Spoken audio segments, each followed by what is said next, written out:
Good afternoon, everyone. Why don't we all take seats and let's get started. My name is Mike Rouleau with TW Telecom. I'm sitting in today for Larissa Herda. She was unable to attend. We have a lot to get through today, so I'm going to turn it over to Jeff Goldthorpe. Thanks, Mike, and welcome everybody to D.C. in the summer. Believe me, it gets much worse than this. Wait till you're here. Well, September might not be so bad, but August is worse. But today is hot, and I appreciate you all coming today for the meeting. We have a lot of business to get through. We have a lot of reports to talk about.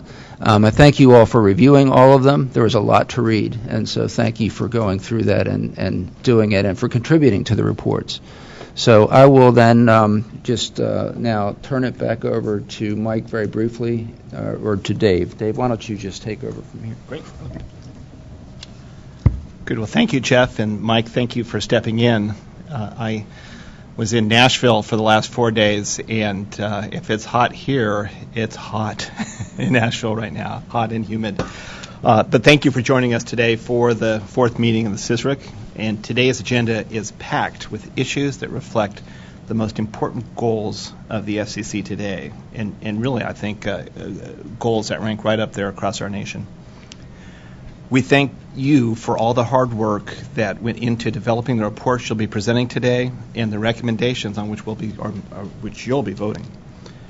As all of you know, last week in a major address laying out his vision for the FCC's role in securing 21st century communications networks, Chairman Wheeler issued a compelling challenge to the communications sector. For your reference, all of you have a copy of the speech at your seat, and I encourage you to read it.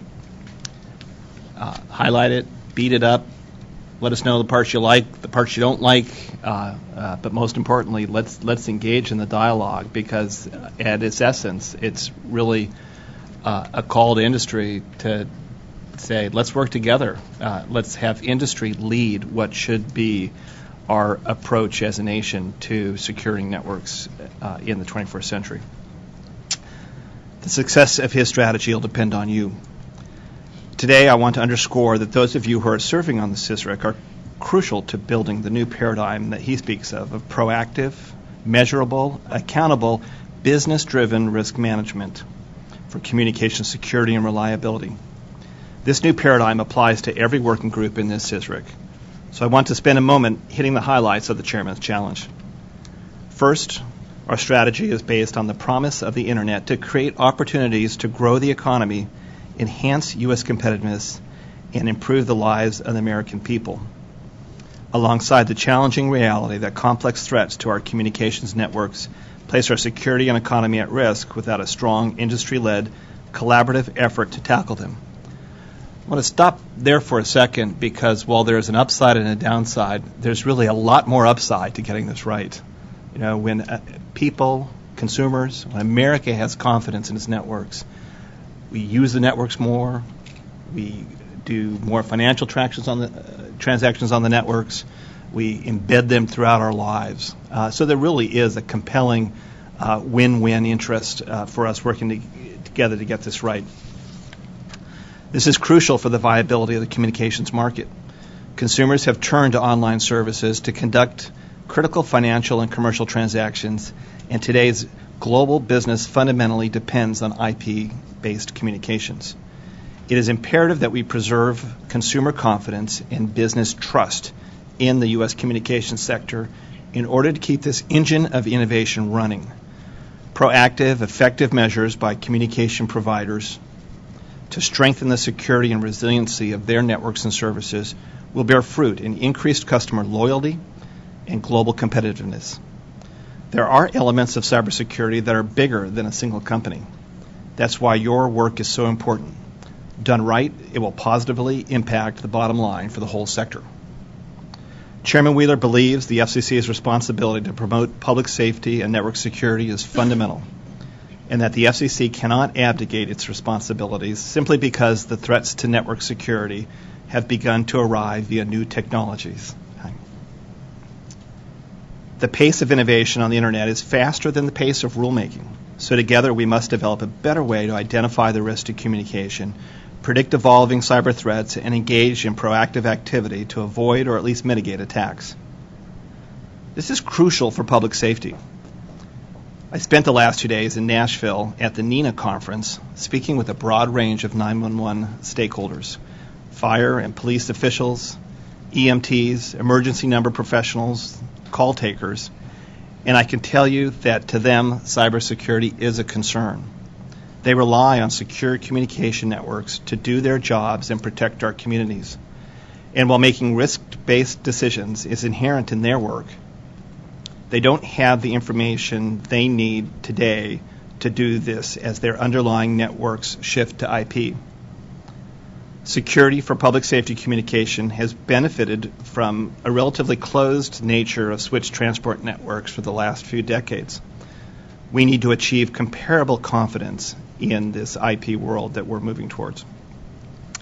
Therefore, the chairman is challenging the communication sector to create what he calls a new paradigm, a substitute for traditional regulation that is more dynamic than complying with rules and more effective than blindly trusting the market. Under this new approach, businesses would step up and take responsibility for determining how to manage their risk in a more transparent and measurable way. So that's a key point there. This isn't to say that many of you haven't been stepping up to manage the risk, but in many cases it hasn't been transparent and it hasn't been measurable to those that really need to count on you during times of great stress and or emergency in our nation. That is his charge, and this new paradigm approach is different. It is more challenging because if it is going to succeed, it will rely primarily on your action. This is the case both in developing best practices and risk management processes in the first place, and then in following through with meaningful, measurable, demonstrable implementation. That is his charge to all of us to make this dynamic, innovative, business-driven approach work. Central to this, and the hardest and most crucial question that you and other communications sector stakeholders must answer, is how to measure success and ensure market accountability. What should be measured? How should it be measured? What lessons should we draw, and what action should we take after analyzing the results? These are hard questions. Talking about this is the easy part. The hard part now will be to deliver. So let's discuss measurement and accountability. Unlike financial risk, for which we have several centuries of quantified data on which to draw, quantitative risk factors for our threats to communication networks are relatively immature. Certainly they're better than they were 15, 20 years ago, but it's an evolving field. That doesn't mean we just give up and say it's too hard. Here are some ideas that we have heard from many of you that are emerging from the dialogue about how to begin to measure those risks. First, companies rigorously inventory all of their exposures to cyber risk internally and with their partners. Second, assess and scrutinize management of those identified risk exposures. Third, develop data from those qualitative assessments to produce quantitative metrics that apply to those internal needs. So if you deal at the highest level with risk management and you're looking at it from top down, it really is a qualitative sport. Each of your companies are so different. Your priorities in and around what your business objectives are vis-a-vis your consumers' needs are really going to lend themselves to qualitative assessments of what your appropriate cyber risk management is. We get that. But then how do we translate that into a quantitative ability to communicate that in a consistent manner with your partners, with consumers, and with appropriate oversight? Fourth, invest to close cyber readiness gaps. Make conscious, deliberate, and well-informed decisions to mitigate risk. In short, identify the cyber risk universe, develop internal controls, assess implementation, and monitor effects. This is how enterprise risk management has always been done across all types of risks. That part's not new, and we need to apply this to cyber risk management in the communication sector as well. The chairman really summed up, I think, our task, and that's develop methodologies that give companies a meaningful understanding of their risk exposure and risk management posture that can be communicated internally and externally. That's internally into your company, into the C-suite, among boards and shareholders, but also with your consumers and with the nation. That's what we're asking you all to do. This is the indispensable foundational first step to establish the new paradigm. If companies have a meaningful understanding of their own risk posture, then we can answer subsequent questions about the appropriate way to communicate this risk to business partners, customers, and the public. This has to work in the real world, and we're not naive as to how much of a challenge it will be for many of your companies. Robert Mayer and Brian Allen and those of Working Group 4, we've talked about this is not a 1 year, let's convene around the CSRIC and it'll be done. There will be a multi-year effort to really define in a consistent way what this risk management paradigm looks like, and it will take years after that to begin to see effects in the way that resource decisions are made in industry.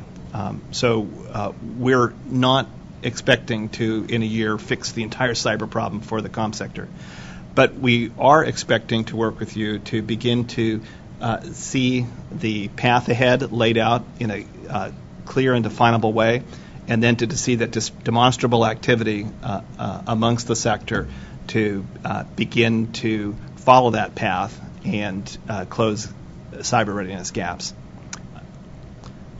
This challenge applies to everything the CSRIC does, and today I look forward to hearing of the working group's progress, including the 5 working groups that will be issuing reports and recommendations. Measurability and accountability, that's what we'll be looking for in those recommendations. Thank you all, and look forward to hearing the results of today. Yeah. Great. Thank you very much. There we go. So before we start with the working group presentations and recommendations, there are a number of people on the phone today on the bridge. I'd like to do roll on the phone, so if you all could have your mute buttons ready to go or take mute off. Let's go through roll, and then as we vote today, we will ask you on the phone if anyone has nay votes, but we'll assume that you've read the recommendations and will let us know. So first on the phone, Joe St. Sauer. Here. John Thomas. Here. Mark Peace. Craig Spiesel. Craig is here, thank you. Great. Gigi Smith. Sorry. Gigi Smith. Gigi's not here. This is Jay English. I'll be sitting in for her with APCO. Okay. Brian Fonts. Present. Pam Whitmer. Lois Burns. Bill Smith. Kent Bressy. Here. Brenton Green. Here. Kim Titus. Here. Moran Nazari. Matthew Rantanen. Here. Dorothy Spears Dean. Lori Flaherty. Here. Joseph Lorenzo Hall. And did I miss anybody? Mike O'Riordan from Moog. Okay, thank you. Anyone else? And Sean O'Donnell from Vitelco. Okay. Rawat Reddy from TIN. I'm sorry, who was the last one? Rao Vachi Reddy. Got it. Thank you. And Howard and Brown this is Robin from Howard UPS. with Verizon, representing Kyle Milady for Working Group 7. Okay.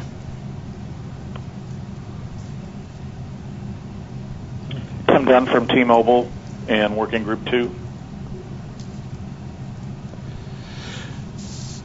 All right. Anyone else? Howard All right. Brown from Tulalip Data Services. Okay. I think that's it. All right, so let's jump in. So Working Group 1, Brian Fonts and Lori Flaherty are on the phone today, so I will turn it over to you. Good afternoon, everyone, and we apologize that we are unable to be there in person. It is our annual conference here at NINA in lovely Nashville, Tennessee, and I'm fortunate to have Lori Flaherty participating in the conference, and she is also here with me today. We're going to be doing a little bit of team tagging, if you will, in the presentations, only because of other obligations going on during this conference, and hopefully it will all work out well. So we'll see how this proceeds. Could we have the next slide, please? Great. CSRIC Working Group 1 basically has 4 tasks that it's dealing with. 3 of those have reports today. With respect to text to 911, there will be recommendations for including enhanced caller location information and messages to 911. Also, looking at recommended best practices, including testing and trialing, operational procedures and security requirements that wireless carriers, public safety answering points, and third-party service providers should follow in provisioning PSAP requests for text to 911. The third report today will deal with specifics for a permanent entity to administer the indoor location accuracy test bed. In September, we'll have a final report on location accuracy and testing for voice over LTE networks, and recommendations will be made there as well. Working Group 1 consisted of, next slide please, I got to remember to say that, so keep me honest. Thank you. The full working group 1 consisted of 70-plus members. The 3 working groups, the first working group dealing with text 911 had 30. The group dealing with location accuracy and testing for voice over LTE networks, report due in September. There are 40-plus members on that. And the third subgroup had approximately 30 members. Obviously, individuals can belong to more than one subgroup. We had the variety of participants in this, from carriers to public safety, 911, local, state, federal governments, and you can see the rest of the organizations on the slide. The methodology used, next slide please. Thank you. The methodology used by our group to conduct the work consists of a variety of means. Subgroups utilize a use of case studies, subject matter expert discussions, conference calls, lots of conference calls, and in-person meetings. Each subgroup has established its own schedule of conference calls with its own tasks and deadlines in mind. The subgroup chairs also participated with Working Group 1 co-chairs, Lori and I, in monthly conference calls to coordinate efforts and to share experiences. The co-chairs, Lori and I, participated in monthly steering committee calls to move forward with the deadlines. The deadlines for the delivery of the final working group reports were established, and working backward from those dates, we provide the reports that you will see today. The working group, next slide please. I think we're there. Okay, great. The next slide, excuse me, don't move yet. The subtask 1 working group, the objective was taking a look at text to 911. And that was chaired by Eric Hagerson. And again, this had approximately 30 members. In March of 2013, ADIS and TIA adopted the joint ADIS-TIA native SMS to 911 requirements and architectural specifications, defining the requirements, architecture, and procedures for text messaging to 911 emergency services using native wireless operator texting capabilities for existing generation of next generation 911. The standard, however, does not address the following area, which may be the subject of the ongoing text to 911 rulemaking. And so this group worked on location determination. The ADIS TIA standard specifies provision of cell, site, and sector location, which is primarily course location. The working groups this working group will study the report on the technical feasibility for wireless carriers to include E911 Phase 2 location, accuracy, and information in text sent to 911, and make recommendations for including enhanced location information in text to 911. As background, next slide, please. Laurie's here reminding me to say next slide. Thank you. Okay. As background, the public's communications devices and systems continue to evolve, as we all know. We look at landline, wireless, voice over internet protocol, and all the changes that have occurred among those categories. Technology associated with delivering automatic location information with 911 calls also differs for each of these means of communication. 911 infrastructure also is migrating to next generation 911.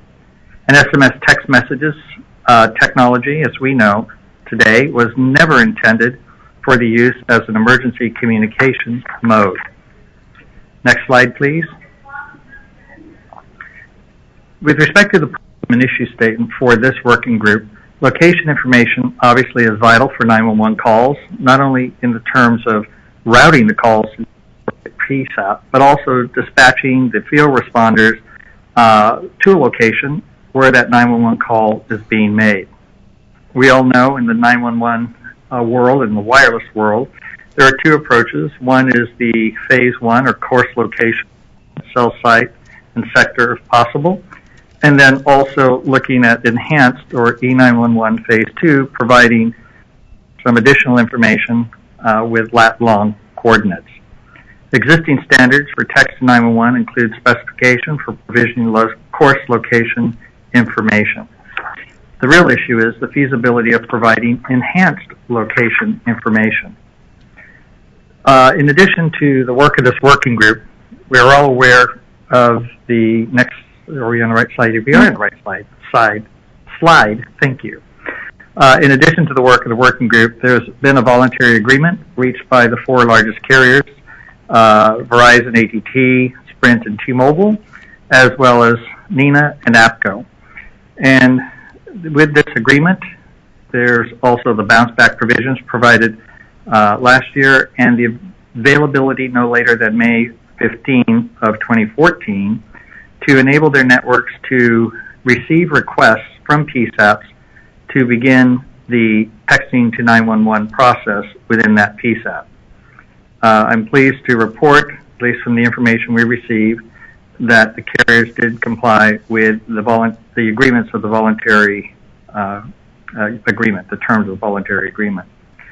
Existing standards for carriers, the ADIS TIA J Standard 110, and SMS Text to 911, as we know, varies from carriers. At this point, I'm going to turn it over to Lori, and Lori's going to talk about the work of the subgroup as they identified topics to address and to report on. Lori? Thanks, Brian. So when this subgroup looked at the task and looked at the topic, they decided to divide their work into three areas. The first was to identify if there were any other possible methods by which to get the initial routing location information. The second was to identify and review possible methods by which to provide caller location information that might be more accurate than the information that is used to route the text message to the appropriate PSAP. And then the third area that they decided to look at was whether or not there was any additional data consistent with E911 Phase 2 calls, or, like the information that is delivered with E911 Phase 2 calls, that perhaps the PSAPs may find useful to receive along with text messages. Next slide, please. Thank you. So In Section 5 of the report, what you will find is information related to that first topic, which are the possible alternative methods to get the initial course or routing information. So the first part of that section explains in detail the routing mechanism for SMS text calls to 911 via the current standard. And then it goes on to explain alternative routing approaches. Some do require that the existing platforms receive major changes or have major changes deployed. Some would require adaptation to the operational aspect of either the carrier or the PSAP, but both were with some risk in making those changes. And the group knew that careful consideration would have to be made before any of that would be implemented. They went on to consider the use of enhanced or more accurate location information for routing SMS texts, and they came to several conclusions. That the first conclusion was that routing based on enhanced location information may not be technically feasible for some of the carriers at this point.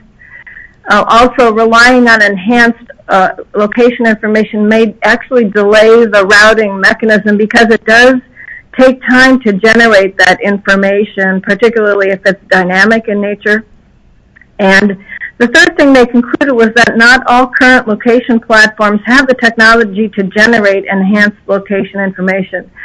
So for those reasons, their recommendation was that the use of coarse location information is preferred for routing SMS text messages to 911, and they also recommended that the FCC continue to support the use of the ATIS TIA Joint Standard number 110, which calls for the use of coarse location information for routing SMS text to 911. Next slide, please.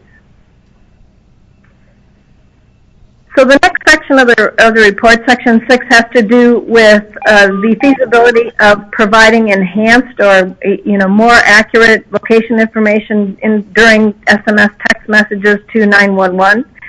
And the group looked at a lot of different things. Since the carriers operate differing access and core network technologies, a lot of their location equipment, their infrastructure, and their standards vary from one to the other. The type of network that they have deployed also has impact with regard to which location technologies are available to them in terms of text messages to 911. So this section describes several different potential approaches and the advantages and drawbacks of each of those. But really the bottom line that the group came to is that there really is no universal method for generating that more accurate enhanced location information in SMS text that doesn't require either major changes to the user equipment, changes to the network, or both. And they came to the conclusion, particularly since this is an interim solution, that it would be preferred to develop a universal approach that is more NG-like in nature. So the recommendation of the group is to refrain from wireless E911 Phase 2-like mandates for SMS to 911 and encourage the development and implementation of a more robust MMES solutions based on, moving toward next generation 911. That kind of investment of resources may be better placed rather than putting a lot toward an interim solution. Next slide, please. So the next portion of the report had to do with any additional information that might be provided with SMS text to 911 that may be useful to the PSAP. And in the first instance, they looked at instances in which the more accurate or enhanced location could be provided, and it was recommended that when more enhanced information was available, that all certainty and confidence be included with that information so that the PSAP would know the reliability, how much they can rely on the information that they're getting as they do now in voice calls, that would be extremely useful. The second recommendation that they made when they looked at sort of the analogous information that's currently provided with Phase 2 calls is that the call be delivered along with contact information for the provider. Because if there are issues with maintaining contact with the caller, for example, then the PSAP may need to enlist the support of the provider to help contact or locate that person. So the recommendation is to encourage the standards development organizations to provide carrier information to the PSAPs when receiving an SMS text to 911. The last recommendation had to do with classes of service that are currently provided, information with regard to class of service that is currently provided with these SMS text to 911. There is currently only one class of service value that is provided as information to the PSAP with a text message to 911. And that has implications for how the call is handled. It was recommended that an additional class of service be created, particularly for those carriers who can deliver calls with the more accurate enhanced location information, so that the PSAP knows whether or not what they're receiving is only that course information or the enhanced location information. And they encourage FCC to encourage the SDOs to create that additional service class for SMS text to 911. Next slide, please. So we received no comments on our report, and I guess at this point I would ask if anyone has any questions. Yep, there's a question here. Laura, this is Tim Morello from TCS. There's been a lot of discussion about, rather than including the confidence information, rather to standardize it so that we remove one of the information sets that makes this rather complicated location information a little easier to understand. Can you comment as to why there was instead the decision to include, or the recommendation to include the confidence rather than standardize it? Tim, I'm not sure that we couldn't do both, but I think in terms of the information and how it is received in the PSAP, that both the public safety and the carrier folks that were part of the group really felt that would provide them information with regard to how to handle the call that would be really helpful to them. I don't know that we couldn't do both, but that was their feeling. Thank you. Any other questions?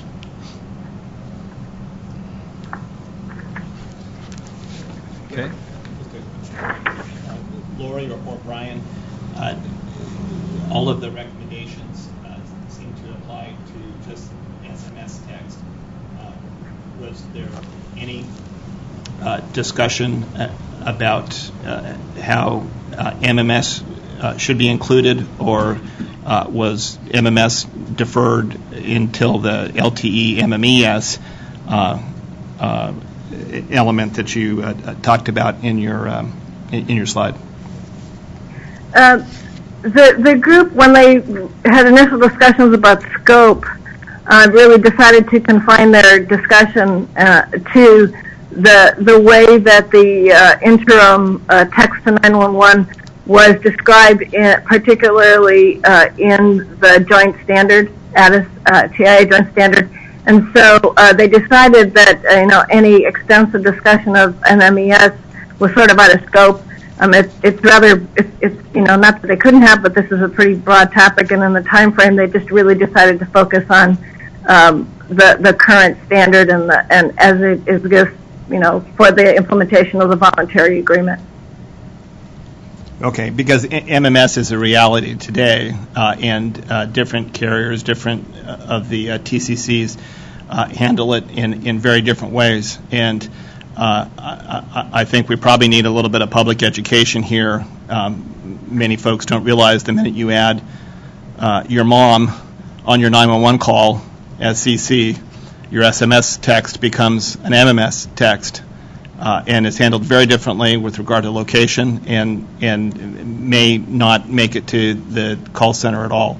So I think if we're going to confine at least on the Commission side, if we're going to confine our activity around SMS, we've got an obligation to communicate to the public about the limitations of MMS to 911. Yeah, there's clearly a lot of public education that needs to happen, and that was one of the things that was discussed in one of the other subgroups that we will be reporting out on. I certainly don't disagree with you. Good. Thank you. Any other questions for the team? Anyone on the bridge have questions? All right, back to you, Lori. Okay, thank you. So I guess our next move is to request for a full CSRIC vote to accept the report as submitted. I guess we've had opportunity for questions. Any other discussion or other questions before we vote? Okay, everyone in the room? Ayes? Aye. Any nays? Anyone on the bridge? A nay? The request, the vote is accepted. So we'll move on to the next one then. Okay, thank you very much. If we could go back to the slides, please, and go on to the next slide. So working group 1, also task 1, but subtask 2, this also relates to text to 911.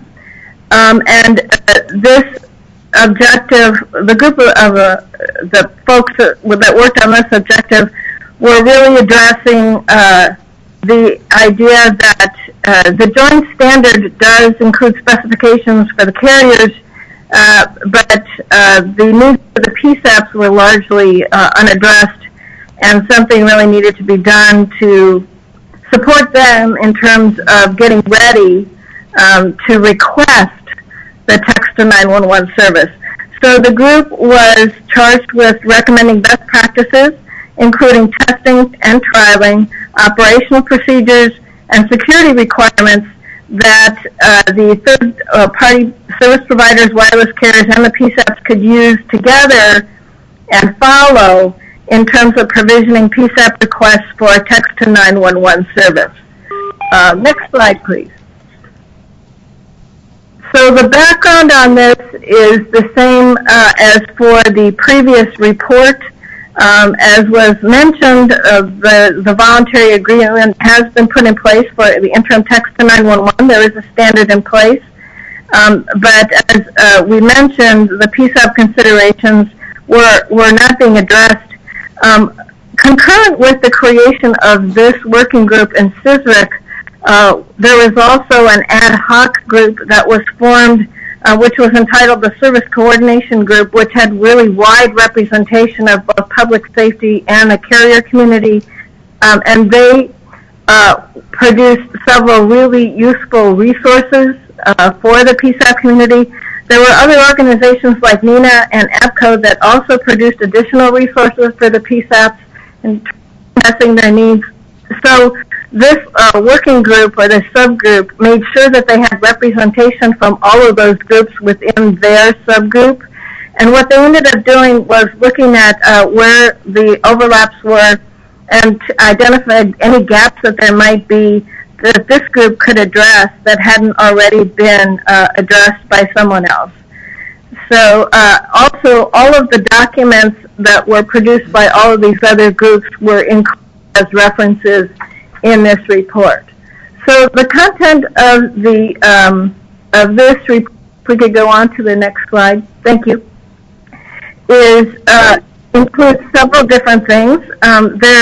There was a description provided, if you will, insight provided into the 3 delivery methods that are available for the PSAPs for the interim SMS text messages to 911. There was a template provided for a formal request for service from a PSAP to a carrier. There was a questionnaire in the document that is a PSAP readiness questionnaire checklist sort of a document. And there were also descriptions provided for guidelines for field testing for the 3 delivery methods. There was also discussion of a number of operational considerations, and you can see those listed there. Planning, consultation, coordination, procurement, installation, testing, standard operating procedures, training, and public education.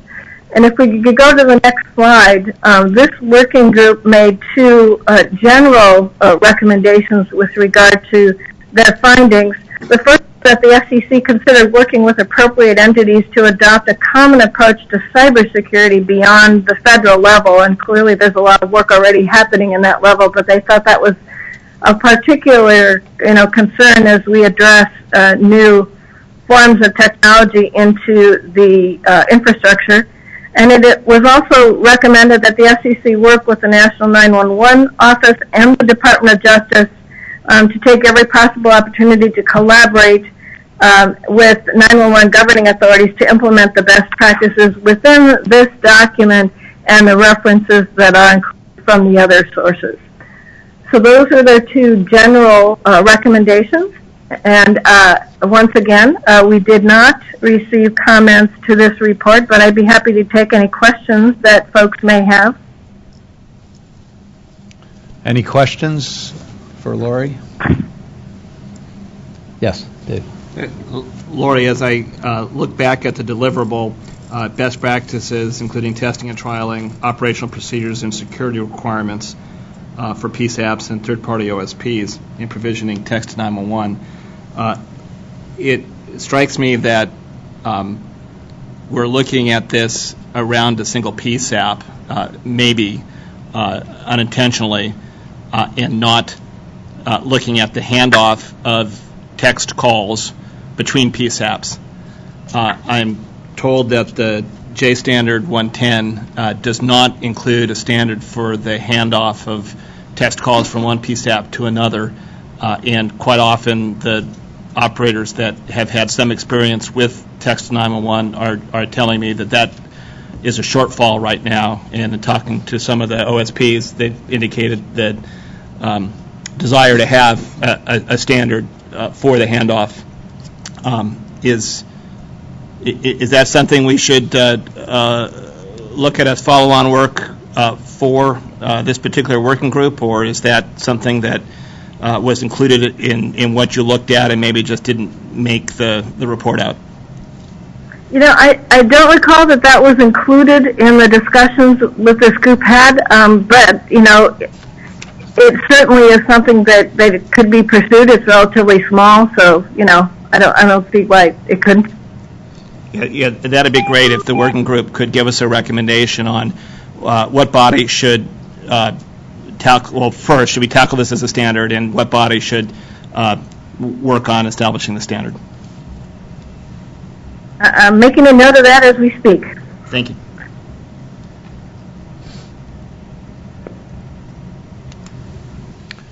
Okay. Any other questions? Any other questions? Comments? Anyone on the phone? All right. Let's vote on the recommendation. Ayes? Aye. Any nays? Anyone on the bridge? Nay? All right. The recommendation is accepted. Back to you, Lori. Okay, thank you. So if we could go back to the slides for the last time, perhaps. The third report that we would like to deliver today was completed by Working Group 1, Task 1, and the work that this group did really built upon the work that was done in the last iteration of CSRIC 3, where a test bed was actually stood up and tests were performed that looked at indoor location information for 911 calls. And the group realized that several cycles of testing at regular intervals are needed to support the rate of technology development. And they made a recommendation that a test bed management structure that exists beyond CSRIC cycles be stood up that would encourage ongoing technology development. So this working group was charged with making recommendations with regard to the specifications to establish a permanent entity to both manage a test bed and to conduct tests on an ongoing basis that would serve as a form of information for the SEC with regard to regular, unbiased data in the efficacy of location technology. And you can see on the recommendation there that they were asked to make a number of determinations and specific recommendations with regard to the administrative and the technical aspects of that test bed. If we could move to the next slide, please. As the work of this group really went back to CSRIC 3 for its basis, and that group was asked to explore and make recommendations on methodologies for leveraging commercial location services for 911 location call determination. And as I said, the working group actually established a test bed, conducted trials, and they evaluated 3 technologies. That was, frankly, an amazing accomplishment. But they did find that, as I mentioned before, that several cycles of testing are needed to support the rate of technology development, and that sort of a permanent entity should be set up to carry that function on. If we could move to the next slide, please. So in section 3 of the report, what you will find is sort of their first series of recommendations, and that the first is with regard to technologies that the indoor location accuracy test bed should support.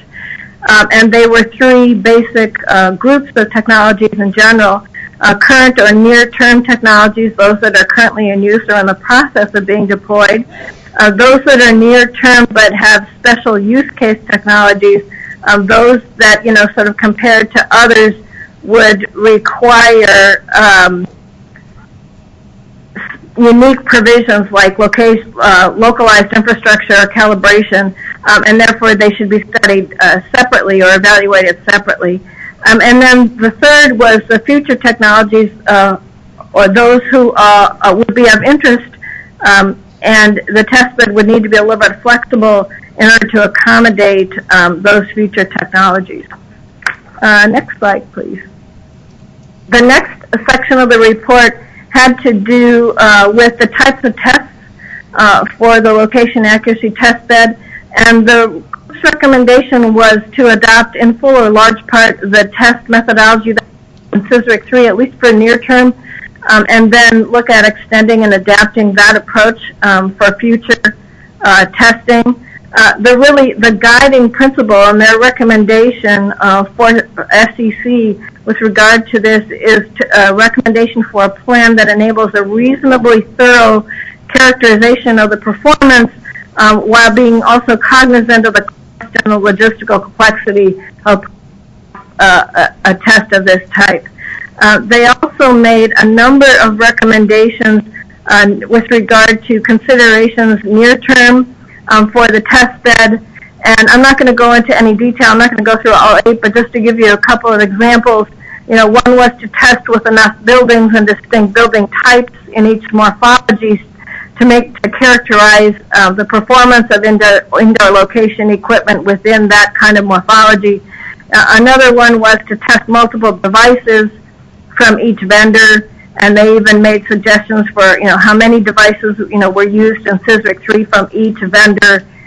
In terms of longer term considerations, just to give you an example,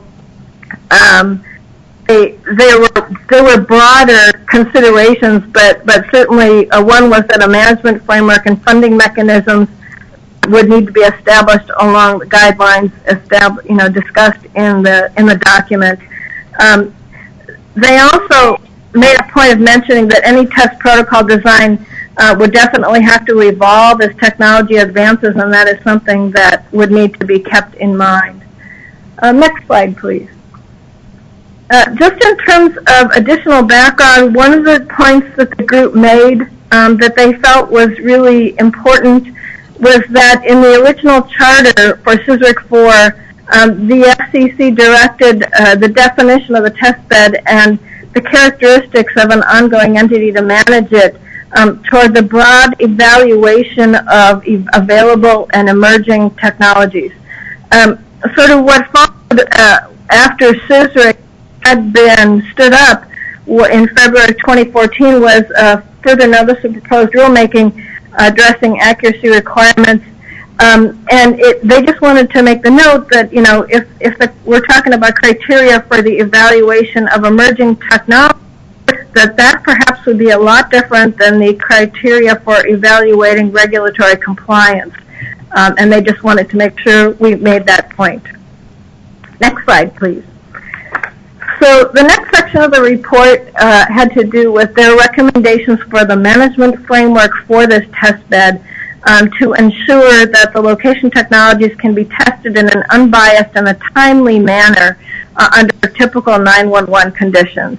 And the rationale for the tiered structure that you see there on the slide is to ensure that the administrative and contractual challenges, and aside from the technical challenges, are handled distinctly but together, that they're properly equipped to best deal with those distinct challenges, and sort of as a means for ongoing technical and administrative oversight for this particular test bed.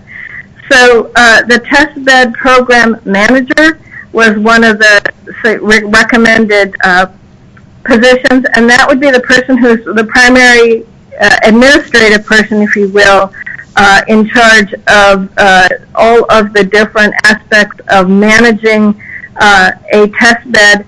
This person would be the primary interface among all the different entities like the FCC, the test bed executor, the vendors, the carriers, the local municipalities and local points of contact that would have to be established in order to pull off a test like this. And they would be primarily the administrative person responsible for handling the management. That person would be advised by a technical advisory committee. And the Technical Advisory Committee is intended to provide a representation of all the stakeholder groups that would provide ongoing technical guidance and oversight for the test bed process. And the chief responsibility, according to this group's thought, was that the chief responsibility of the Technical Advisory Committee was to ensure that the goals of the test bed are being met. Overall, and to provide advice to the test bed program manager and the executor. So the test bed executor is the person, as you may have guessed, is the person who plays the key role in terms of executing the specifics of actually performing the test. So they would be the ones in charge of the test plan development, the building and location selection, the technology vendors integration, the field test preparation, the actual conduction of the conduction of the test, the data, and the analysis and the reporting. So that sort of in a nutshell is the administrative, the management framework that was recommended by the subgroup to be the ongoing entity that would function in terms of keeping the test bed going. Next slide, please.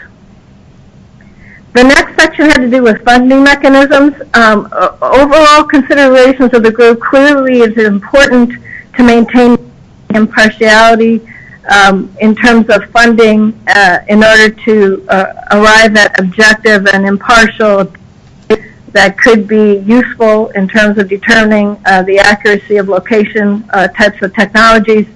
Stability, fairness, and flexibility were also mentioned as very, very important attributes. Two types of costs were discussed, the fixed as well as those costs related to any particular test cycle. The group made two recommendations that you see on the slide.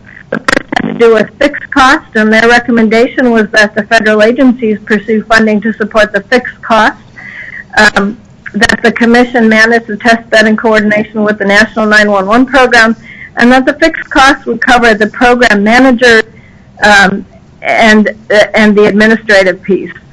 In terms of the test cycle costs, obviously those are the ones that are related to any specific test cycle, and as well as the test executor, and those would come from the participants. That was their recommendation, and that you can see that recommendation there. So the next slide, if you could go on to that, please, had to do with sort of the logistic processes that were also recommended.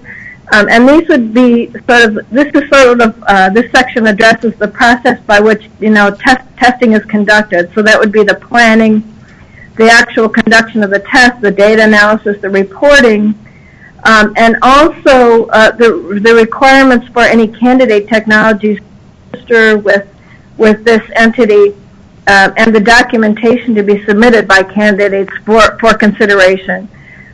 You can see on the slide here the group's recommendations for the requirements for candidate technologies to be submitted to the testbed evaluation. And these are really just the aspects of any new location technology to be described, to get an idea of sort of where they are in the process, so that the testbed entities could make a determination as to whether or not they could be included for testing. I'm not going to go through them. You can see them listed there.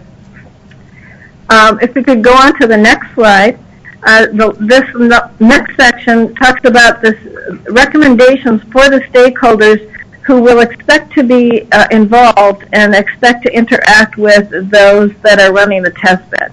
So they would not only include federal entities, but private entities, public safety agencies, as well as private, the technology vendors and devices. You can see the list there of the recommendation of the stakeholders that would have to be involved in this process. If you go to the next slide, so the recommendations I have are actually, for this group, sort of embedded in the report, and I have mentioned them as I have gone along. We did not receive any comments on this report, but again, I'd be happy to take any questions that you might have. Any questions for Lori? Anyone on the phone, questions or comments? This is Pam Whitmer, Commissioner Whitmer from Pennsylvania. Just wanted to let you know that I did join. Okay, thanks. Dave. Lori, I'm concerned, given the need for all phones to be able to have accurate location information, that a single test bed run by a federal agency would be a real bottleneck to the deployment of phones out into the market. And did you look at a model that would have the test beds essentially be more a part of the provider's supply chain, where we'd have vendor-resourced test beds that were certified to a federal standard, but run where the phones are developed and or tested anyway? Yeah, there were a number of options that were discussed, and I will tell you from my experience, this was not a shy group of people. So they did not hold back in terms of their discussion of potential options. I can't tell you the exact extent to which sort of impartiality and sort of unbiased view had a final effect in terms of the group's recommendation, but they did make the final recommendation that at least the funding, for the fixed costs should be sought or pursued, by federal entities. And did you see? Does every phone manufactured in America or manufactured wherever go to the test bed? Is that the thought here? Well, the thought here was that the test bed would be to test location equipment, location accuracy technologies, and there are specific recommendations in the document with regard to, for each vendor, how many of the pieces of equipment would be used to do that testing. I certainly don't think that it would be every phone. It would just be sort of a representative sample of that type of technology to be tested. And frankly, the number of devices and the number of test points was a topic of great disagreement among those who are part of this group.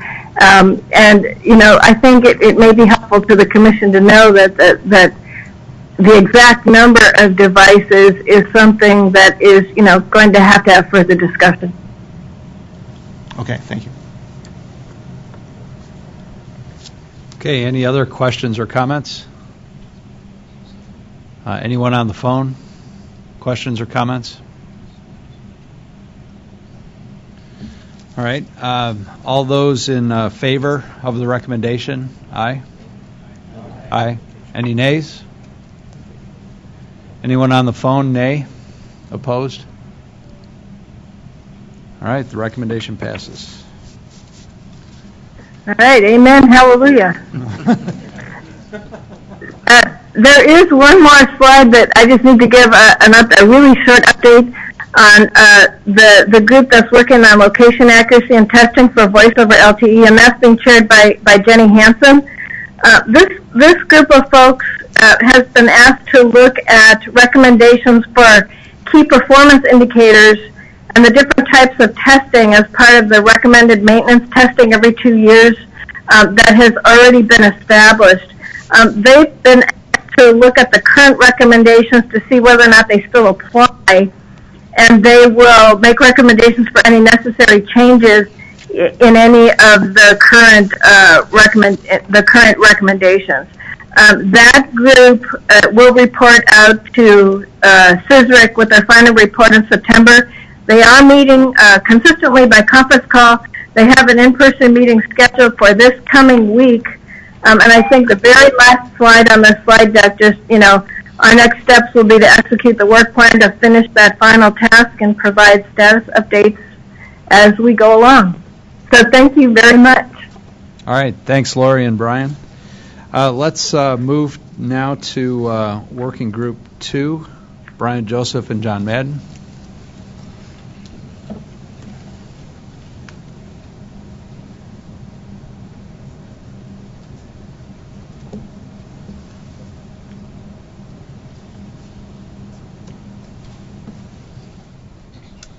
Okay, thank you very much. As you can tell, I'm not Brian Joseph. My name is Matt Gerst. I'm with CTI, the Wireless Association. I am filling in, not replacing Brian. He is on much-needed vacation. Much deserved, that is. So I will be quickly, much needed, yeah.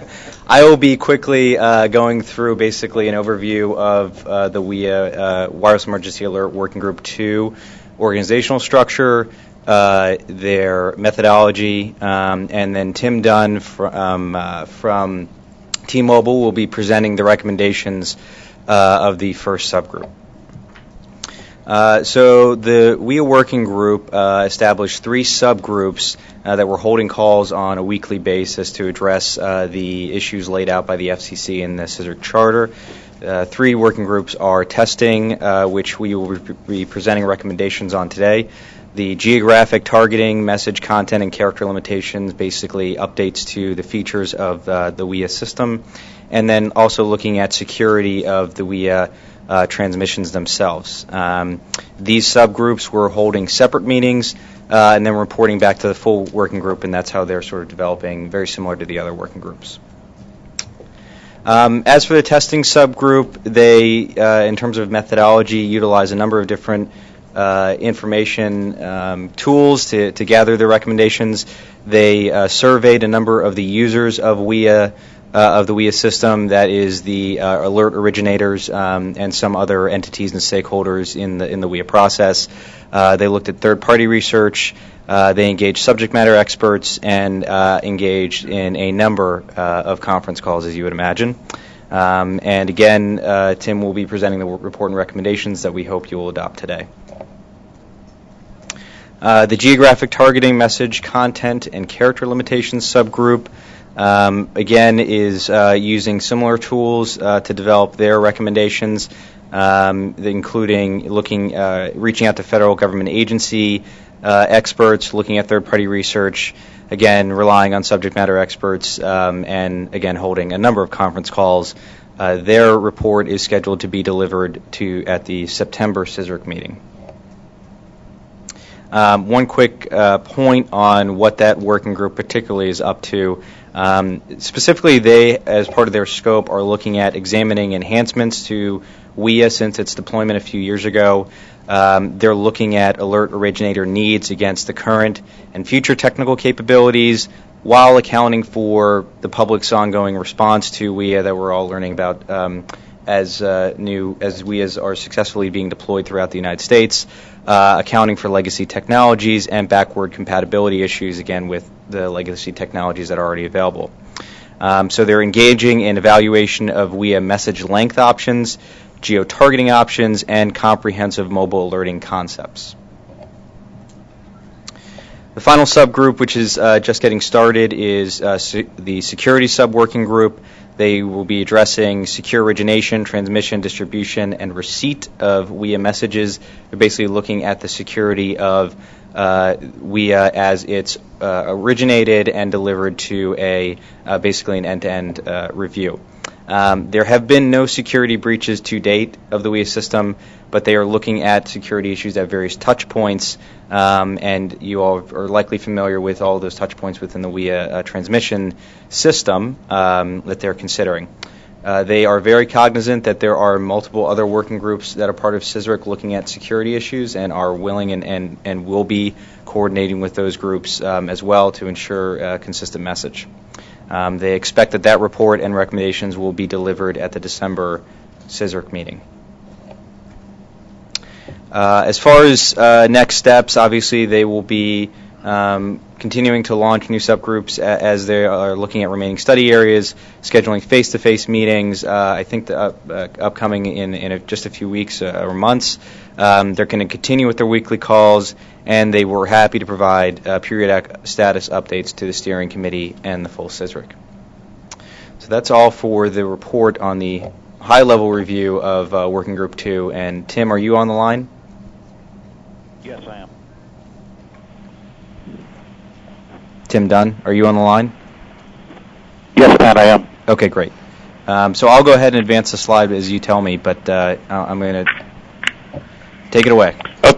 Okay. If we could go to the next slide, please.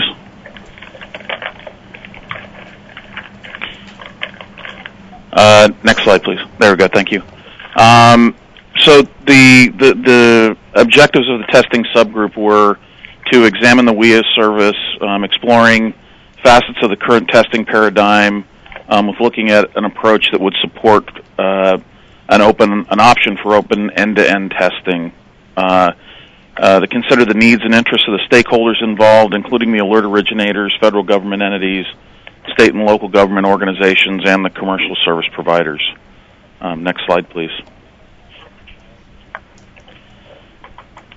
As part of our meeting sets, we engaged in a review of the CSRIC recommendations, standards, and the FCC rules for the existing WIA testing framework. We examined the constraints of the existing required monthly test, or RMT process, and we assessed requirements, expectations, and outcomes of state and local WIA testing, along with issues and challenges that are seen with the present testing. There was a survey done of 226 WIA authorized alert originators, and we did look at a couple of research studies addressing recommendations for the testing of existing WIA operations. Next slide, please. So the recommendations that come out of the testing report are first that the FCC should amend its rules to allow alerting authorities to conduct what we call a localized WIA test to opt-in participants. The second recommendation, that the FCC should clarify that WIA end-to-end testing beyond the required monthly test that is specified in the FCC rules is not precluded. Number 3, that the FCC should confirm that Section 602E of the WARN Act covers testing and clarify that Section 602E protections against liability extend to WIA testing, as this is part of a vital and essential function associated with alert transmission. Next slide, please. So covering these recommendations individually, first the localized opt-in testing. A WIA alert originator would be able to conduct a scheduled local WIA test, or LWT, that targets cooperating partners and other interested parties who would then provide feedback to the alert originators. These participants would opt in to monitor the test. This process also assumes that the alert is not received by the general population, but only those persons who had specifically opted in on their device to receive the test, people like volunteers, interested partners of the alert originator, etc. The subscribers then, if they finished being part of that, could opt out of receiving the LWT on their device as well. Continuing on the flow, on the next slide, prior to the LWT, the alert originator then coordinates with the testing participants to receive the LWT on their device. A specific geography would be defined for the test, message content, and then that would be submitted to the FEMA IPAWS gateway. FEMA IPAWS would then verify the LWT, confirming that there were no ongoing live alerts from or within or near the particular LWT alert area. That would then be followed by FEMA IPAWS sending the LWT to the carriers, which have coverage within that alert area. The carriers would then receive and process the LWT, and test participants and others who had configured their devices for LWT would then receive LWT. Next slide, please. Considerations are that the testing process here is similar to an actual live WIA activation. The benefits of it include system verification. You get some alert originator proficiency and public awareness.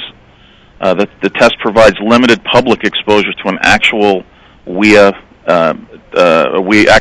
activation. The alert originators would educate their participants prior to testing, and that also this option requires standards change and development work for devices, CMSP infrastructure, and the FEMA IPAWS Federal Alert Gateway. Next slide, please. The second recommendation is a recommendation for waivers, and that the FCC should clarify that the WIA end-to-end testing beyond the RMT is not precluded by existing rules. Where the FCC finds that its current rules may preclude the testing, the FCC should waive those requirements, or alternatively, the FCC could initiate a proceeding to modify any conflicting requirements in accordance with the opt-in WIA testing paradigm and issue an interim waiver pending the conclusion of any rulemaking, standardization, and development activities. Next slide, please.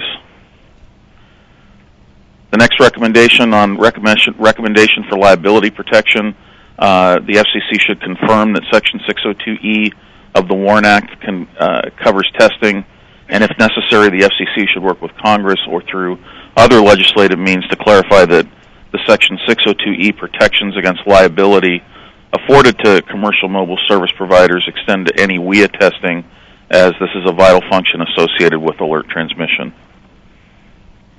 Next slide, please. And finally, a recommendation on reporting procedures. Industry and government stakeholders, alert originators, FEMA, and CMSPs should develop a best practices ADIS TIA standard for defining and reporting on significant problems. These procedures would be used to report significant issues encountered during the WIA testing. And on the next slide, we ask for we recommend that the CSRIC Council approve the testing subgroup report and recommendations. And with that, Matt, I'll turn it back over to you. Great, thanks, Tim. So again, looking for the adoption of the report. So before we vote, are there any questions or comments for Tim or Matt? A quick question. Are there any standards or maybe an industry certification or recommended certification for alert originators, or is that self-governed right now by local government entities that determine the criteria for what constitutes a responsible alert administrator? Yeah, I'll take a quick stab at that again, not being Brian. But I believe that FEMA authorizes alert originators to be able to originate messages onto the network. So I think it's their prerogative to sort of determine who has certification to get on. I don't know if Tim, if you have any thoughts on that point either. Yeah. So the IPAWS program, as part of an alert originator being allowed to actually originate alerts, has a program where those alert originators, as I understand it, go through a testing program and are tested on how to create an alert, how to modify an alert, how to delete an alert, and those processes for doing that. Yes, I'm familiar with the IPAWS alert authorization, but I'm just curious as to whether that's governs WIA as well, and if that's sufficient, and if that's the right place to govern it, then would the testing criteria to do local tests, it would seem that should be an element that gets added into that training process for WIA alert administrators. I said administrators, I meant originators. Damon Penn. There is a training process through FEMA for all alert originators that includes originating a WIA message. So that is currently in place, and before anyone can receive a COG to alert through IPAWS, including WIA and EAS, they have to take that test. And they have to take that training. So if we're going to accept the recommendation and develop a localized WIA test program, I think we'd expect to see some of that enter into the curriculum for training WIA alert originators. Okay. Okay, any other questions or comments? Anyone on the bridge? Questions or comments? All right, let's vote on the recommendation. All those in favor, say aye. Aye. Opposed? Aye. Anyone on the bridge opposed? All right, the recommendation's accepted. Thank you. Thanks. All right, let's move on, and we'll take a break after the next report. Emergency Alert Systems, Larry Walk and Clay Frenwald.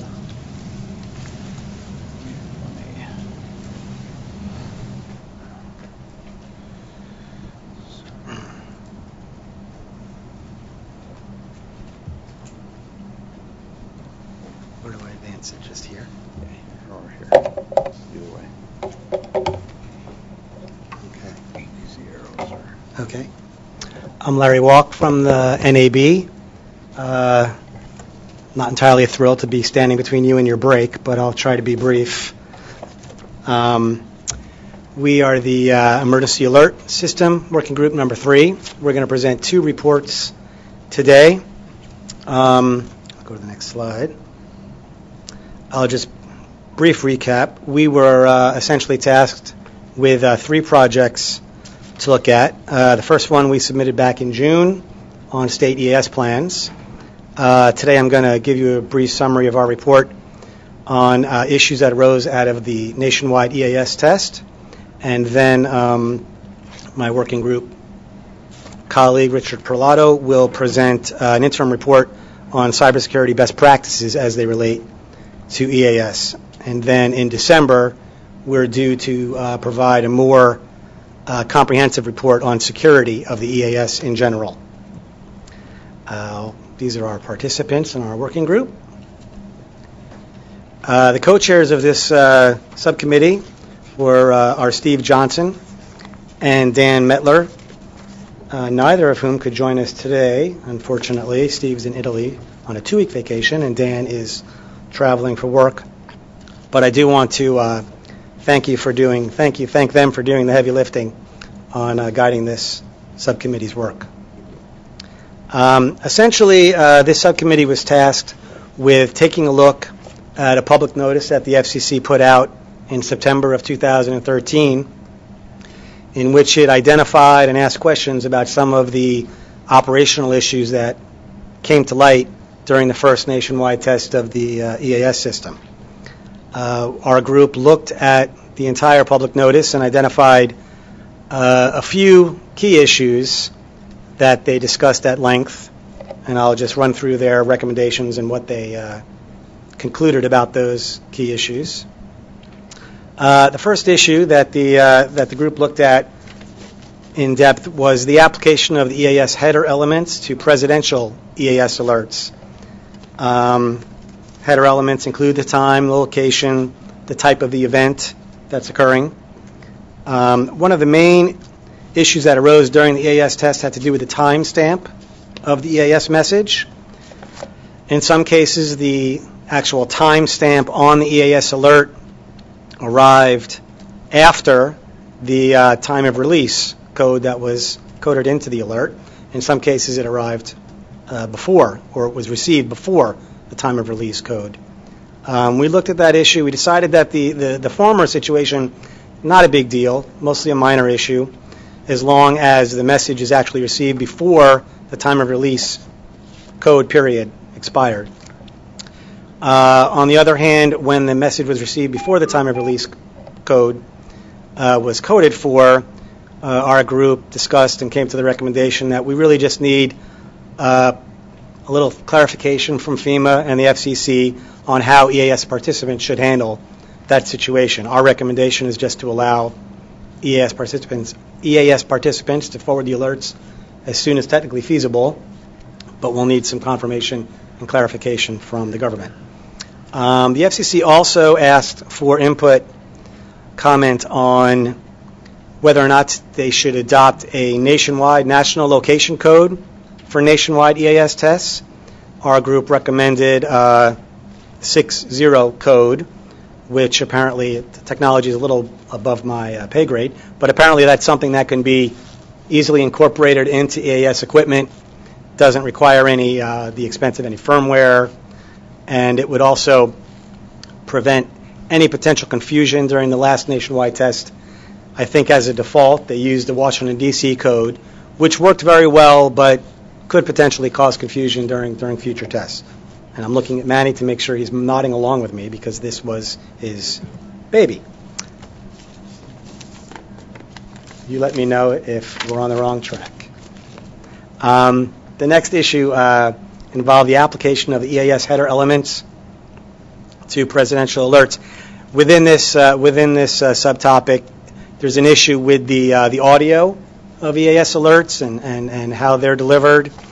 Apparently some EAS devices are able to buffer the audio, and some EAS boxes are not able to buffer the audio.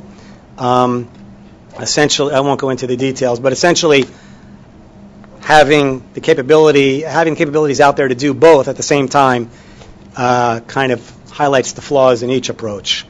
Our working group looked at it pretty closely. We recommended further study towards a single method, keeping in mind that the real-time alert approach will probably be the better approach, but there'll be some expense involved to EAS participants who have EAS equipment that is not able to buffer. The FCC also sought comment on possibly adopting some kind of minimum specifications on the language, type, size, font, and crawl speed of text crawls, really about the accessibility of visual crawls and audio. Unfortunately, notwithstanding our best efforts, we really couldn't come to a consensus on what to recommend here. We did our best, but we lacked some expertise and a broad range of input, especially from the disability community, and we didn't feel comfortable making a recommendation without having enough input from everyone involved. So our recommendation is really that a new group, industry-driven group, should be organized with expertise on this issue to look at it closely. We don't think there's an FCC rulemaking that's required, but further study is definitely needed. The FCC's public notice also asked about a national test event code. Our group looked at this closely, and we decided that the NPT, a National Periodic Test Code, would be the most practical approach. First of all, an NPT code would clearly indicate that this is a test. So when the test is going on, the visual crawl that you see on your television will indicate this is a test. And there were some issues in that regard with the first nationwide test because they did an emergency alert notification, which is basically a live code of what a real emergency would look like, and the machines are not coded to indicate that that's a test. So you probably recall that the crawl was saying, head for the hills, but there was a slide on everyone's TV screen saying this is only a test, don't freak out. But an NPT would resolve those issues. We also think that it's the most practical way to move forward. Again, it wouldn't require any firmware changes to EAS boxes and equipment. And we think it would alleviate, it would reduce the number of nationwide tests that were necessary. You could use an NPT coded test twice a year, replace perhaps 2 of your required monthly tests, and it would be almost like a closed circuit kind of test a nationwide test of the EAS system. So it would be less disruptive than trying to do a pretend EAN test, which would appear real to some people. And we also think we need some clarification from the FCC on the length of the test under that approach, the proper length of the test under that approach, and how to involve nationwide EAS participants like satellite, people like that. The next issue was the impact of the national test length on EAS equipment. You might recall the last go-around, it was going to be an EAN that lasted 2 minutes or more to properly test the equipment, but FEMA and the FCC had concerns over that, so they ended up doing a normal, 30-second test. And this is another thing where it really depends on the equipment manufacturers and what the equipment is able to handle. And our recommendation, again, we couldn't come to a consensus, but it needs further study. We recommend this further study by the FCC with industry involvement. And the final issue involved additional headers during the EAS alert processing. There were some issues during the first nationwide test where an unintentional second set of headers was sent out. And this process just needs some clarification from the FCC and FEMA on how whether to process or ignore the second set, whether that should override the first set of headers that goes out, or should they be queued sequentially. So our group spent a lot of time just sort of drilling down and discussing that issue and recommending that the FCC clarify based on the record that they've generated on the public notice. We did not receive any comments on this report. That's the end of my presentation. If there aren't any other questions, any question? Yeah, okay, so any questions for Larry? Comments? Larry, being part of this working group, I think it was discussed, but I have to go back and look at the report and whether we captured it. But the periodic test would replace an actual EAN, maybe do an EAN every 3 years. I think that was discussed as a possible maybe. Right, that was in my notes, and I skipped that over. Right, the NPT approach would probably allow us to reduce the number of times it would be necessary to do a nationwide test that the public was aware of and involved to maybe once every 3 years rather than more frequently.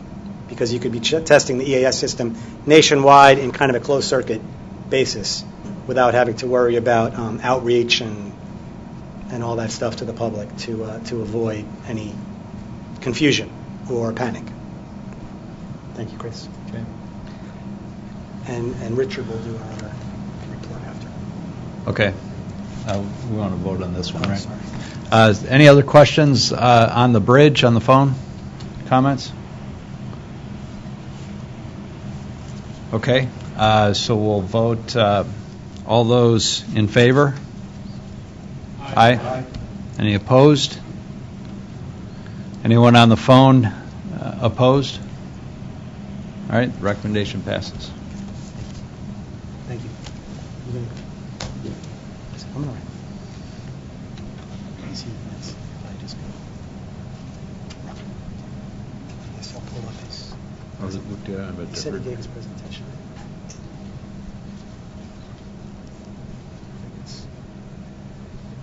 We'll figure it out. His computer. Okay. Can you find it on here? They had it here. Let's see. Is it the next one? Nope. Nope. No. There you go. Oh, no, that's right. That's mine. It's yours. I don't see mine. Here, let's. Does it have more? No, it's...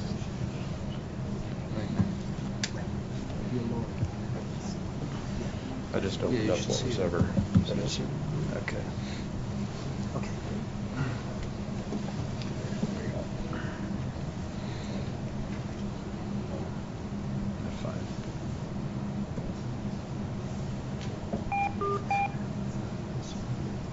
Is it presentation mode?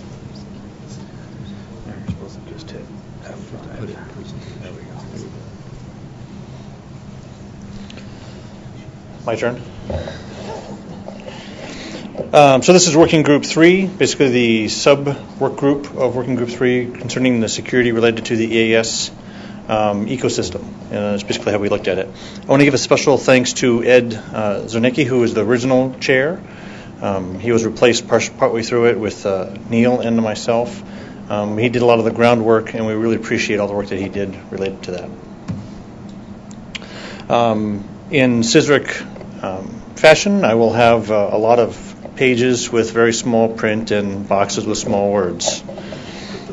I also want to thank Jeff for accelerating the delivery time that we have for this.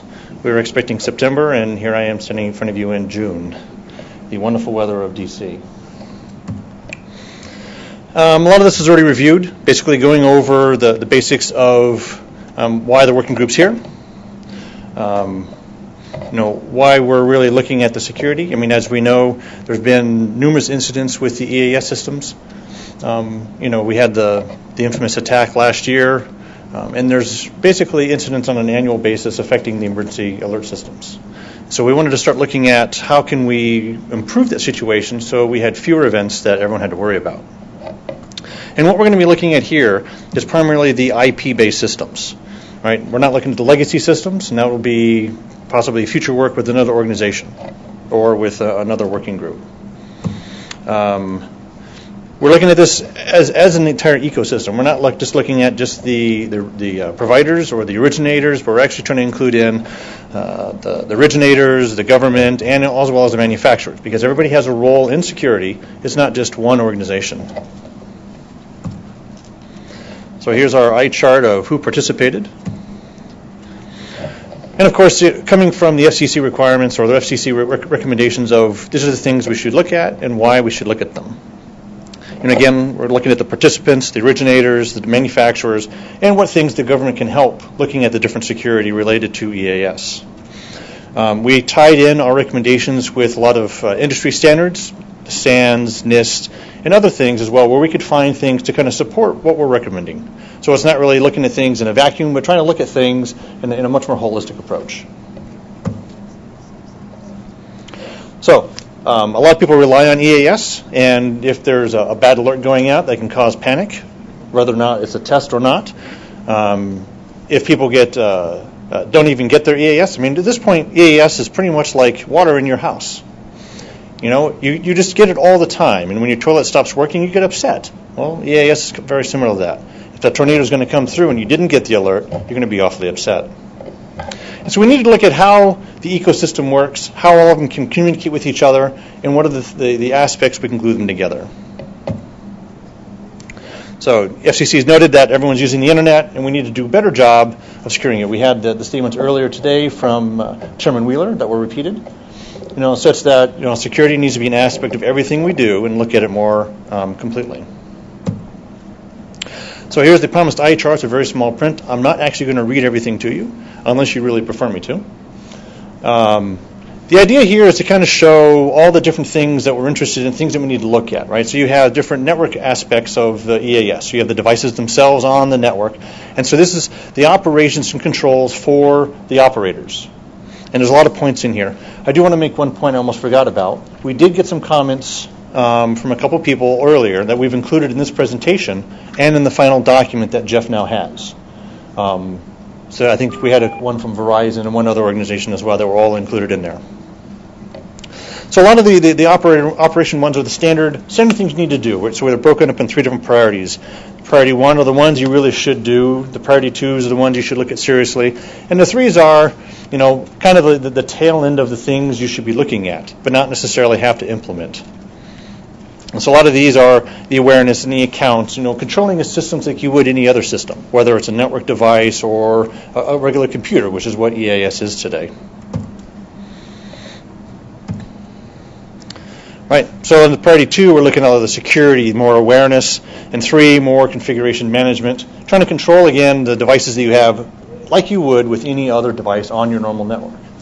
Right? I mean, the broadcasters, or those who are the originators, or the participants, are just like any other corporation here, whether they're an ISP or not. They're going to have equipment, and they need to manage it in a similar fashion that they do everything else. EAS should not be treated any differently than any other system on your network.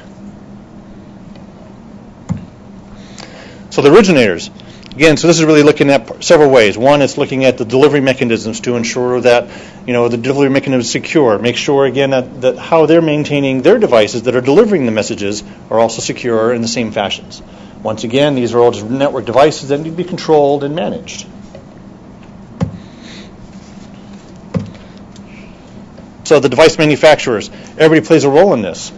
Just because we say, fine, you need to secure your network devices, but if the manufacturers don't necessarily provide the right configurations or suggestions to configurations, it's difficult to manage the devices themselves because they play a role in, can you update the software? We know what kind of ports are leaving open on the systems. Is there default passwords? Are they recommending you change it? Are they forcing you to change things? And so we need to also involve recommendations related to manufacturers, and this is true for any kind of network approach that you have.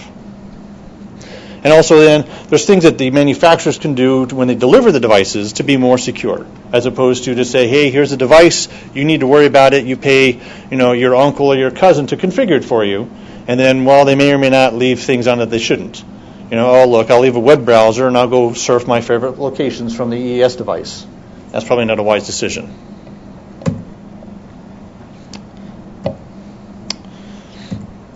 And the last category we have, there's a lot of things the government can do as well. Not necessarily to regulate or mandate things, but they can act as the consortium of communication in these things to ensure that alerting is actually occurring to the vulnerabilities, to make sure that the manufacturers and the originators and the participants all are talking to each other, right? I mean, they can create the forums for communication and manage those forums. And that's really what we're looking at here to ensure that they're involved in this process because they have a role in ensuring that it's going to be successful and working quite well.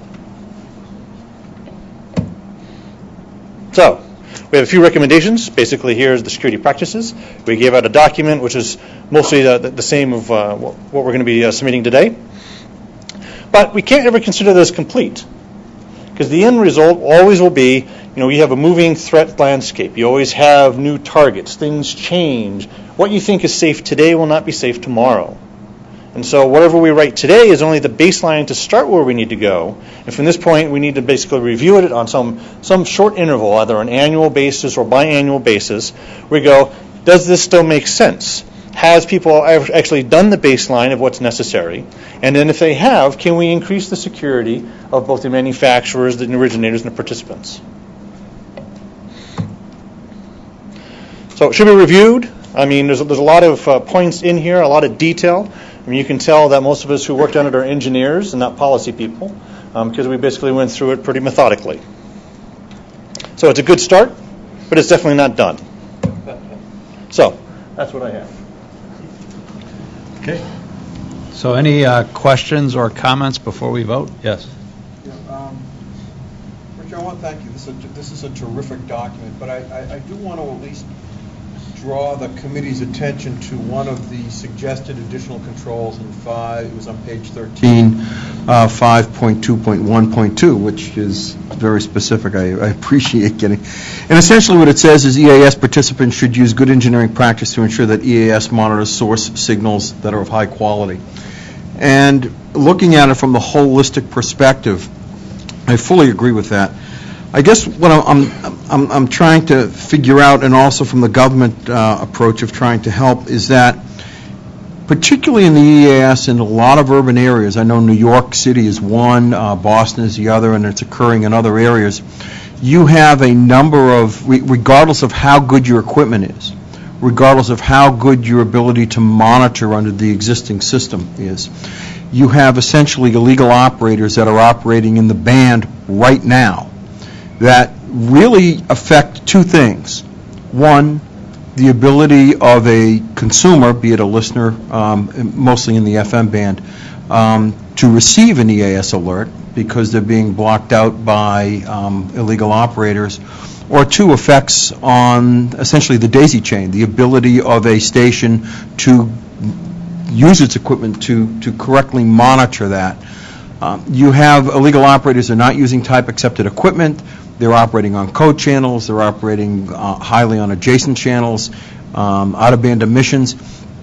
And so I was wondering, to the extent as we move forward with this, as to whether or not, and I understand the focus was on cybersecurity, but whether or not, in looking at the holistic approach, it may be worth taking a look at what the government can do, frankly, to try to clean up that band, if for no other reason than to ensure that EAS messages go through.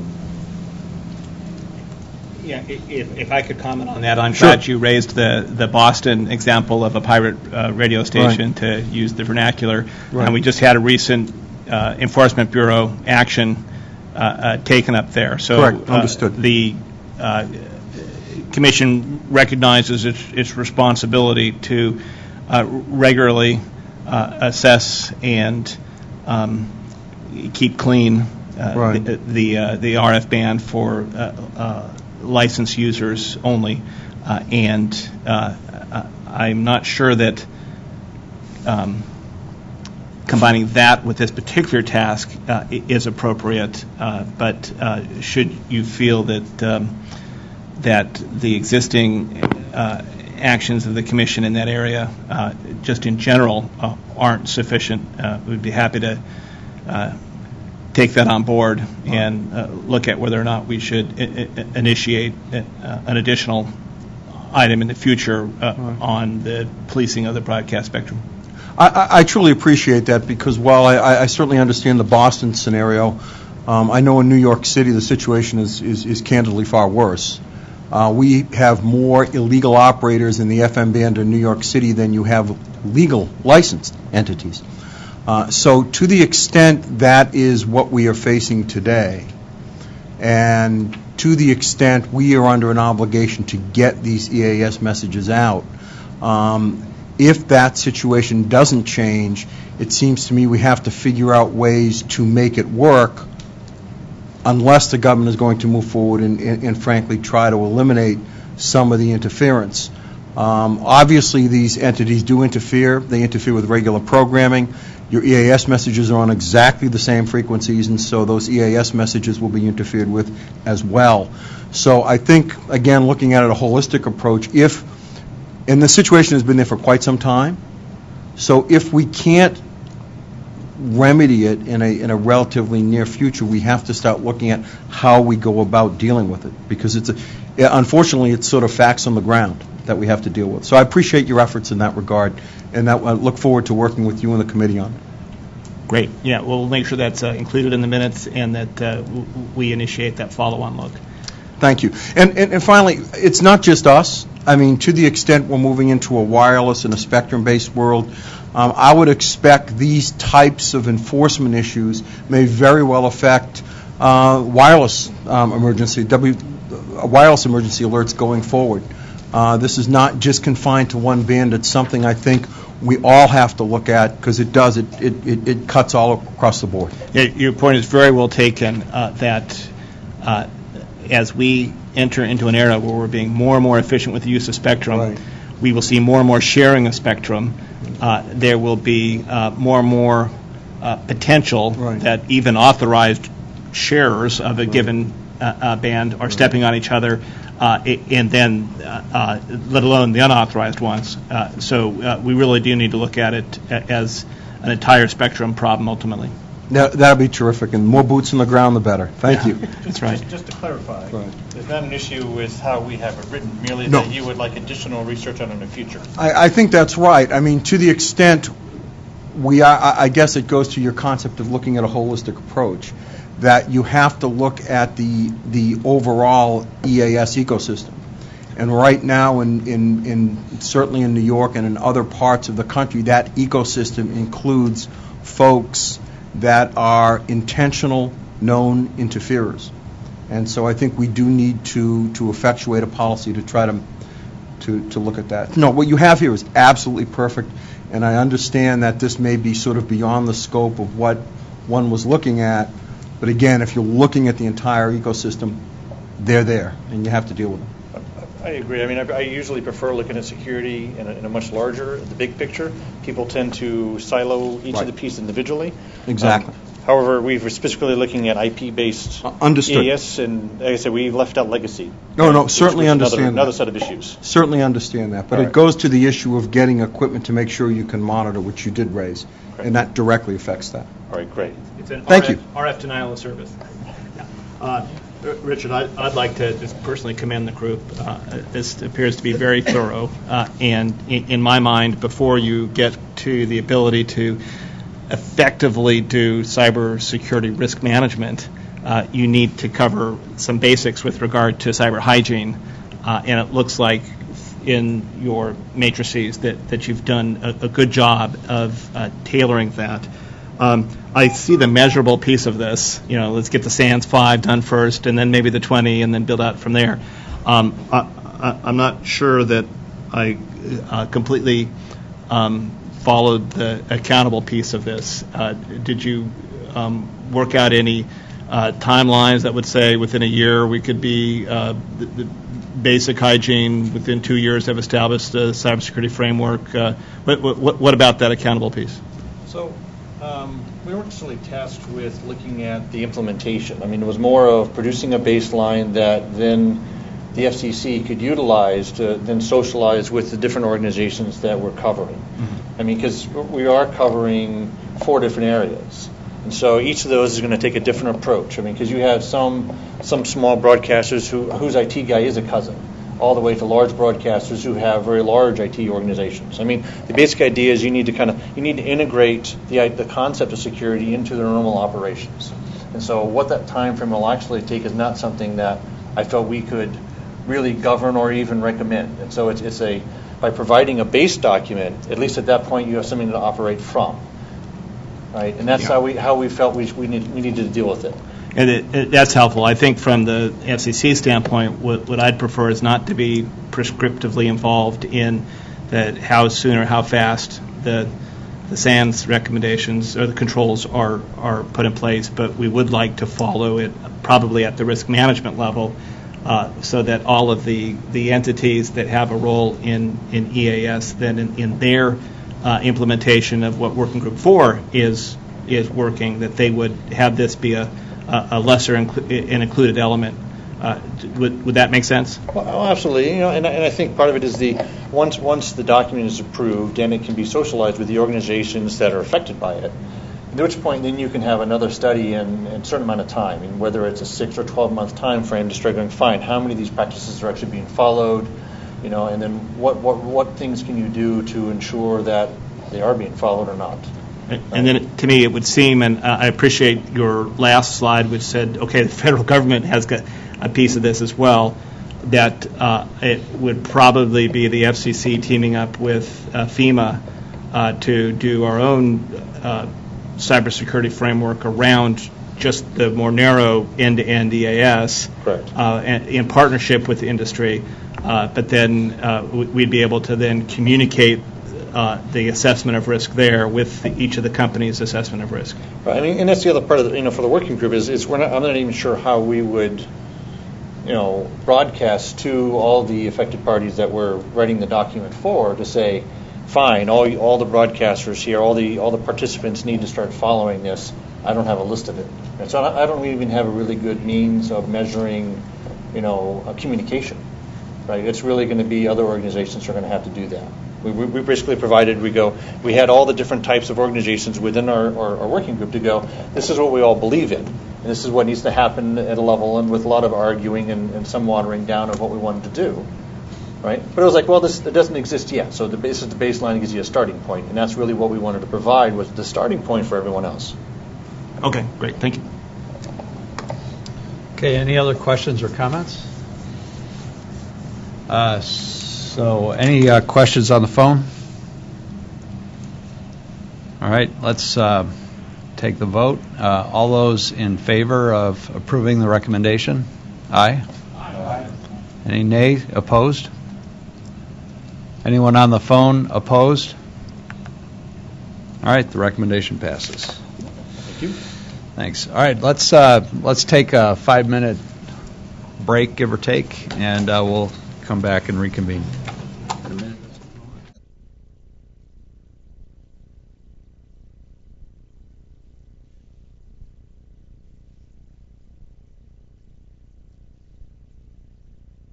We got to get going, man. All right, can we find our seats? Can everybody find their seats, please?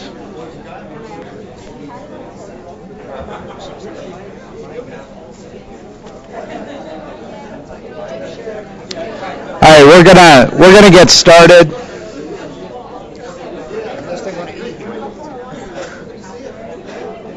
They're setting up cots out in the hallway if we don't get going here. So, all right, we have 2 more recommendations to get through, and then we have reports from the other working groups. So with that, we're going to start with Working Group 9. Jay Nalen.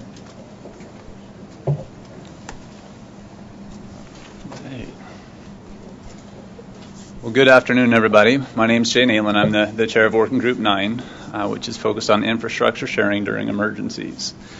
Today we're going to, as Mike mentioned, we're going to go forward with our first recommendation, which came from our wireless subcommittee.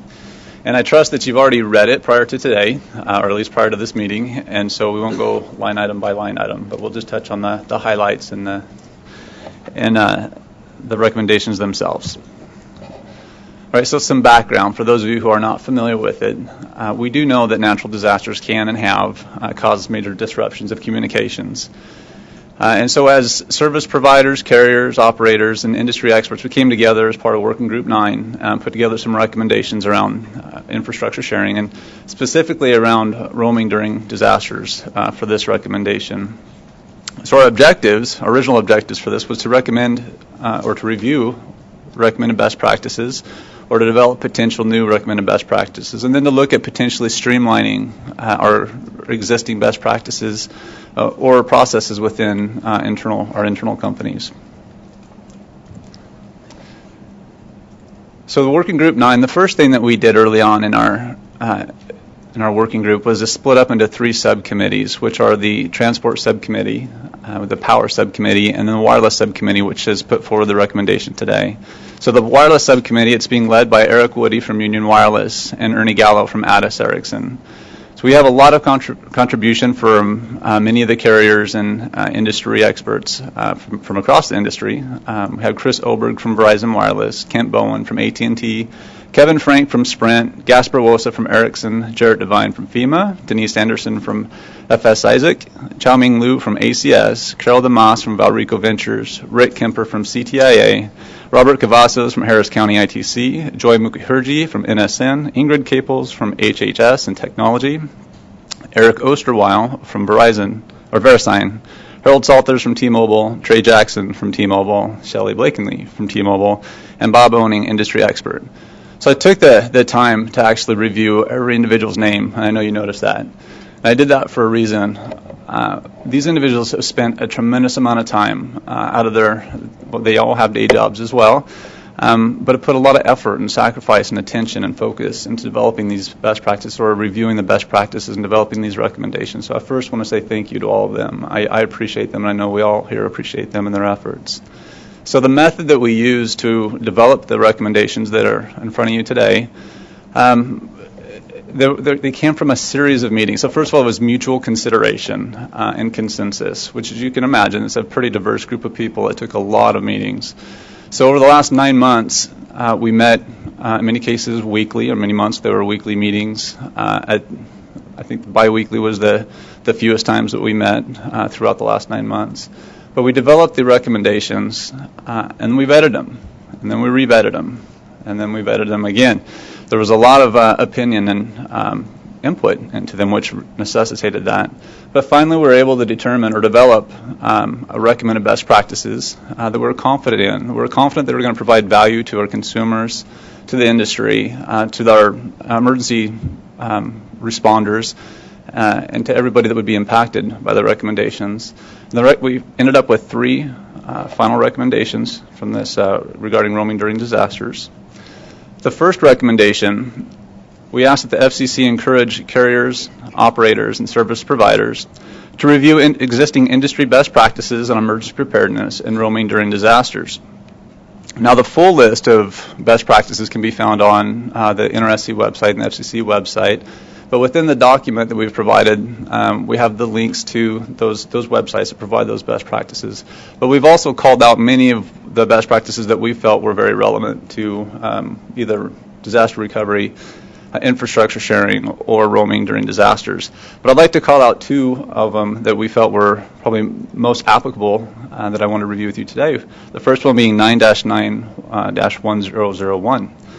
So network operators, service providers, equipment suppliers, property managers, and public safety should formally document their business continuity processes and a business continuity plan covering critical business functions and business partnerships. Key areas for consideration include plan, scope, responsibility, risk assessment, business impact analysis, plan testing, training, and plan maintenance. The second best practice that we wanted to call out today was 9-9-1031. Which suggests that network operators, public safety, and service providers should consider entering into mutual aid agreements with partners best able to assist them in a disaster situation using the templates provided on the NRIC website. These efforts could include provisions to share spectrum, fiber facilities, switching, and/or technician resources. So we felt that the best practices that are out there it's a wealth of information and value that operators and industry participants could utilize. But we wanted to go a little bit further and try to make them more applicable. And so that's what the roaming guide really outlines. So as we move on to the second recommendation was that the FCC would encourage carriers, operators, and service providers to review their own internal roaming processes and policies, to look for areas of opportunity to streamline those policies and processes, to make sure that the contacts are still relevant and fresh and up to date, that the technology is still relevant. As technology evolves and expands, we need to freshen up our processes. So below is an example of this flowchart is an example of a process document that the working group put together that outlines an intake process. Now, this is pretty generic. They could be used pretty much from any wireless carrier. And we provided it in Appendix A within the back of the document. And we're not suggesting that every carrier use this, but it is a template that could be followed to generate one, or at least compare your existing internal processes to help streamline. And that's really what we're attempting to do here, is streamline those opportunities where roaming is where it makes sense, where it's feasible, and where it's agreeable to both parties to get them moving and enabled as quick as possible. And we believe that these processes can help with that as well. Being familiar with the best practices will help with that. And then third and final, the last recommendation is transfer of ownership. And that's transfer of ownership of the roaming guide that we provided to you all. And within that roaming guide, there's a template for the roaming matrix and the wireless carrier contact list. So part of the transfer of ownership, and again, the ownership would move from our working group over to ADIS, more specifically to the NRSC within ADIS. And if the vote is approved, they've agreed to take on this responsibility, would be to work with the NRSC and industry to go through and update the roaming matrix, which you can see on the slide up here. And we've talked about this previously, but just to recap, the roaming matrix breaks out the country state by state. It also lists the various spectrum and technology that each carrier has as a quick reference to understand where opportunities may exist. The second piece, which is also provided within the guideline that you have, would be a contact list. Now, this would be the first point of contact for those who may not be interacting with each other very often. But again, it would be up to NRSC to work with industry to update these files, and we recommend that it's done on an annual basis and provided on a secured website, similar to what NRSC does today. So in summary, just to call out the three recommendations again, is first to review for the FCC to encourage service operators, network providers, and carriers to review the existing industry best practices. Second, to review their own internal processes and policies, looking for areas of opportunity to streamline and to freshen up and make more relevant, or freshen to make relevant if technology has evolved significantly within their organization. And finally, to transfer the ownership of this guideline over to ADIS and NRSC. So we believe that by doing so, this will do a few things for us. One, it's going to create efficiencies for establishing roaming when it's necessary and when it's feasible. It's going to improve visibility into the best practices, again, where we believe a lot of value exists, and to build that visibility and awareness within the carriers, I think is a good thing. We think as a community is a very good thing and valuable thing. And then finally, it's to provide effective and efficient communication and contact information between the carriers during events. Because one of the best things that we can do, we have a lot of knowledge and expertise, and to get the 2 or 3 or 4 carriers talking to each other during an event is probably one of the best things that we can do, and the faster that we can do that, the better results we'll end up having. And so with that, before we move on and talk more about what else we're attempting to do with Working Group 9 and the Transport and Power Backup working subcommittees, I'd ask if there are any questions.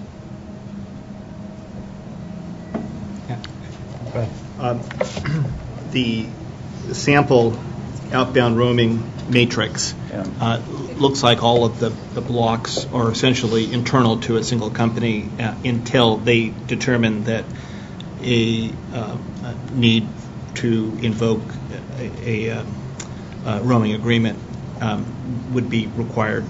It would seem that after a certain level of emergency, that having a step in there that would allow for FEMA, the NKIC, and the FCC to convene a roaming need or decision call would be useful to make sure that at some point in everybody's process there's the ability to say, oh yeah, we may need to participate in a call for roaming that wouldn't necessarily originate organically. From another carrier, perhaps. It could be we would participate in a forum led by FEMA or somewhere else. Yeah, I can see that as an opportunity.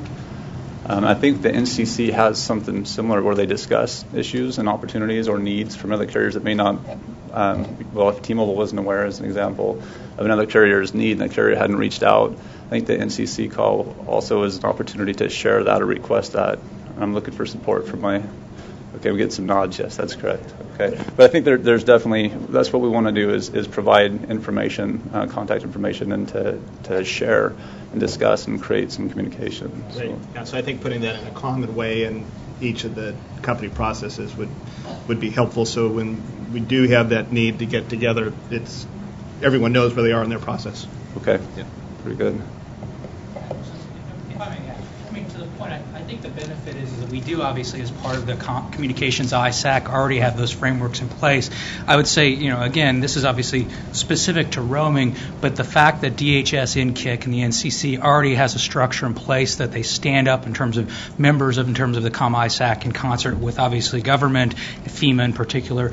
It's really a broader question around aggregate mutual assistance, of which roaming could be one of them. There could be other aspects in terms around facilities needs, as well as in terms of even trailers and other types of equipment. So I think there's a framework, but again, I think it's a good idea to continue to reiterate that it should be inclusive of all aspects of sharing in terms of around there potentially roaming being included as well. Yeah, thanks, Brooks. So yeah. I think it would apply to more than just roaming, and yeah, if you could see it in a common way exactly. in those flowcharts yep. For each of those, that would be a very powerful thing. Yep. Yeah, thank you.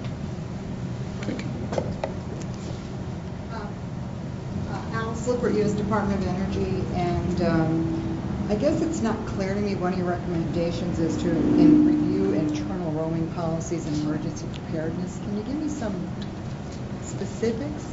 Is that normally not a practice? It is a practice, okay. But we're asking us to make sure, well, I can say it's a practice within most of the carriers or all the carriers that participated in the working group, but we can't speak to all carriers across the country, and so this would be shared with all carriers to recommend this, and the best practices are there also, and we're assuming that most people are already doing that, but this is a refresher and reminder, like it's hurricane season now, it's a good time to go through and check that box to make sure that they're doing it.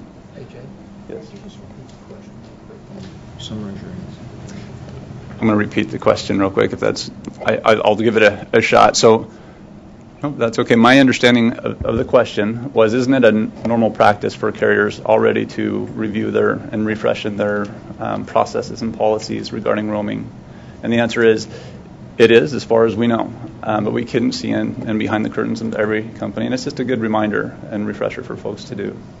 Yeah, and I might add that what led this to become a CSRIC reviewed item is that historically it took weeks in Katrina to get a roaming agreement effectively in place. It took days in Sandy, and I believe all of the stakeholders agree we should work to get that down to hours or less if it's really needed and would be useful as we look at emergencies in the future. Thank you, Admiral. Okay, any other questions or comments? Anyone on the bridge with questions or comments? All right, well, let's vote. All those in favor of the recommendation? Aye. Aye. Opposed? Anyone on the bridge opposed? All right, recommendations accepted. Yeah, Mike and Jay, my counsel told me at the break that I should not make any qualitative assessments regarding any of the proposals until there's a vote. So since a vote has been taken, let me say that I'm really pleased with the work that you've done here. I think we've moved this around down the field nicely. Great. All right, that's good to hear. All right, let's move on, and we'll talk very quickly what else we're working on within Working Group 9. Transport, I mentioned transport. It's being led by Joan Baum with T-Mobile and Catherine Condello with CenturyLink, who's with us here today. They're focused on creating, very similar to the wireless networking subcommittee, but focused on creating, refining best practices for wireline, wireless, and cable operator infrastructure sharing, investigating possible alternate transport options to address last mile challenges. And for those of you who are not familiar with last mile challenges, that's the last portion of the circuit that interconnects to the cell towers back to either the LEC or the alternate access vendors. And then finally, they're focusing on investigating opportunities for sharing backhaul infrastructure. And they've done a tremendous amount of work. We'll share more of that in September when we come back. And then finally, backup power. So backup power, the subcommittee is focused on identifying regulatory practices and potential challenges and opportunities around those and through those. That's being led by Cindy Perez with Cat 5 and Richard Zeno with Sprint. The second area of focus for them is site selection or potential site selection methodology for prioritization to identify sites that you might want to focus on first for either recovery or identifying for shared backup. Shared backup could be the generators and that sort of things. Number 3 is guidelines for sharing logical resources. So for any major events, there's a lot of resources that come into an area but often get lost in the logistics, or resources may become scarce. And so to understand those as they're coming in and be able to work together to prioritize and coordinate is a big win for everybody. And so the team is working through that right now with some of our national carriers and fuel suppliers. And 4th, the technical requirements and guidelines for shared backup power deployment. So we've looked at opportunities when we have more than one carrier that we want to tie into a single generator. What does that look like? What kind of technology and design is necessary to make that possible? And so we're working through those, and we should have those recommendations by September as well. And that brings us to the end of our readout. So with that, any questions? Thanks, Jay. So next up, our last set of recommendations for today is on CPE powering. Tim, are you, or Brian? Actually, I'm going to introduce Marty Kinder. She's led the working task group for the CPE powering subtask.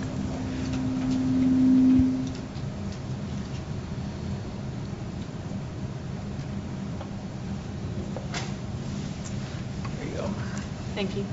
I'm Marty Kinder. I'm from Time Warner Cable, and I chaired the working group 10A CPE powering. So the deliverable for our working group was to recommend consumer outreach and communication strategies for making users aware of backup power features in their home adapter.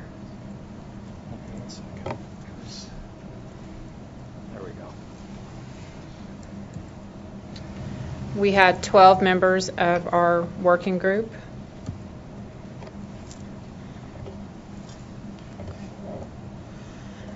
So we all know that all consumers are going to face commercial power interruptions. These could be natural disasters, man-made disasters. They could last minutes, hours, days, or weeks. And consumers that rely on VoIP technology must understand the product they've purchased, the range of backup battery options commercially available, the need to conserve backup battery power, and that no network has 100% survivability. The general strategy for managing backup battery power during commercial power outages, we divided that into 3 general areas, and this is focused on the consumer. So 3 steps for the consumer. The consumer would develop a communications plan, focus on how they're going to act during a commercial power outage, and then do a post-outage analysis of the steps that they took. Step 1, developing a communications plan. So before a consumer can plan for a commercial power outage, they have to understand the customer premise CPE equipment they're using.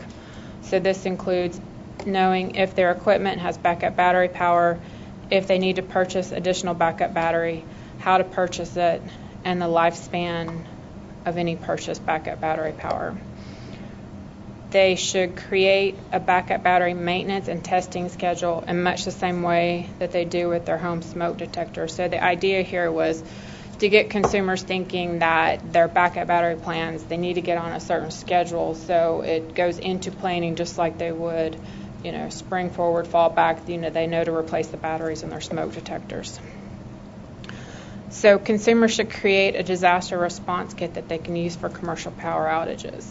They should include plans for backup battery power in the same way that they have a plan for food, water, replacement power, such as generators and charged cell phones, and fuel during a disaster. And this is the checklist we came up with. It has 3 sections. There's 20 questions, and it's really focused on engaging the consumer so that they're able to focus on what equipment they've bought, what capabilities it has. They can make an informed decision on whether they want to purchase additional backup battery, how they charge it, test it, replace it, and dispose of it. So just to quickly run through the questions that are on the checklist. Name of your VoIP service provider. Do you understand that during a commercial power outage your VoIP service may or will not work, and why? Do you understand that you can call your VoIP service provider or access their website for detailed information on backup battery? one important point we made was, do you understand that your internet service provider may be different than your VoIP service provider? What number and types of customer improvements equipment do you have? Is backup battery power included with your CPE? So we had 2 more sections that I didn't include on the slides, but section 2 is backup battery power is included with your CPE.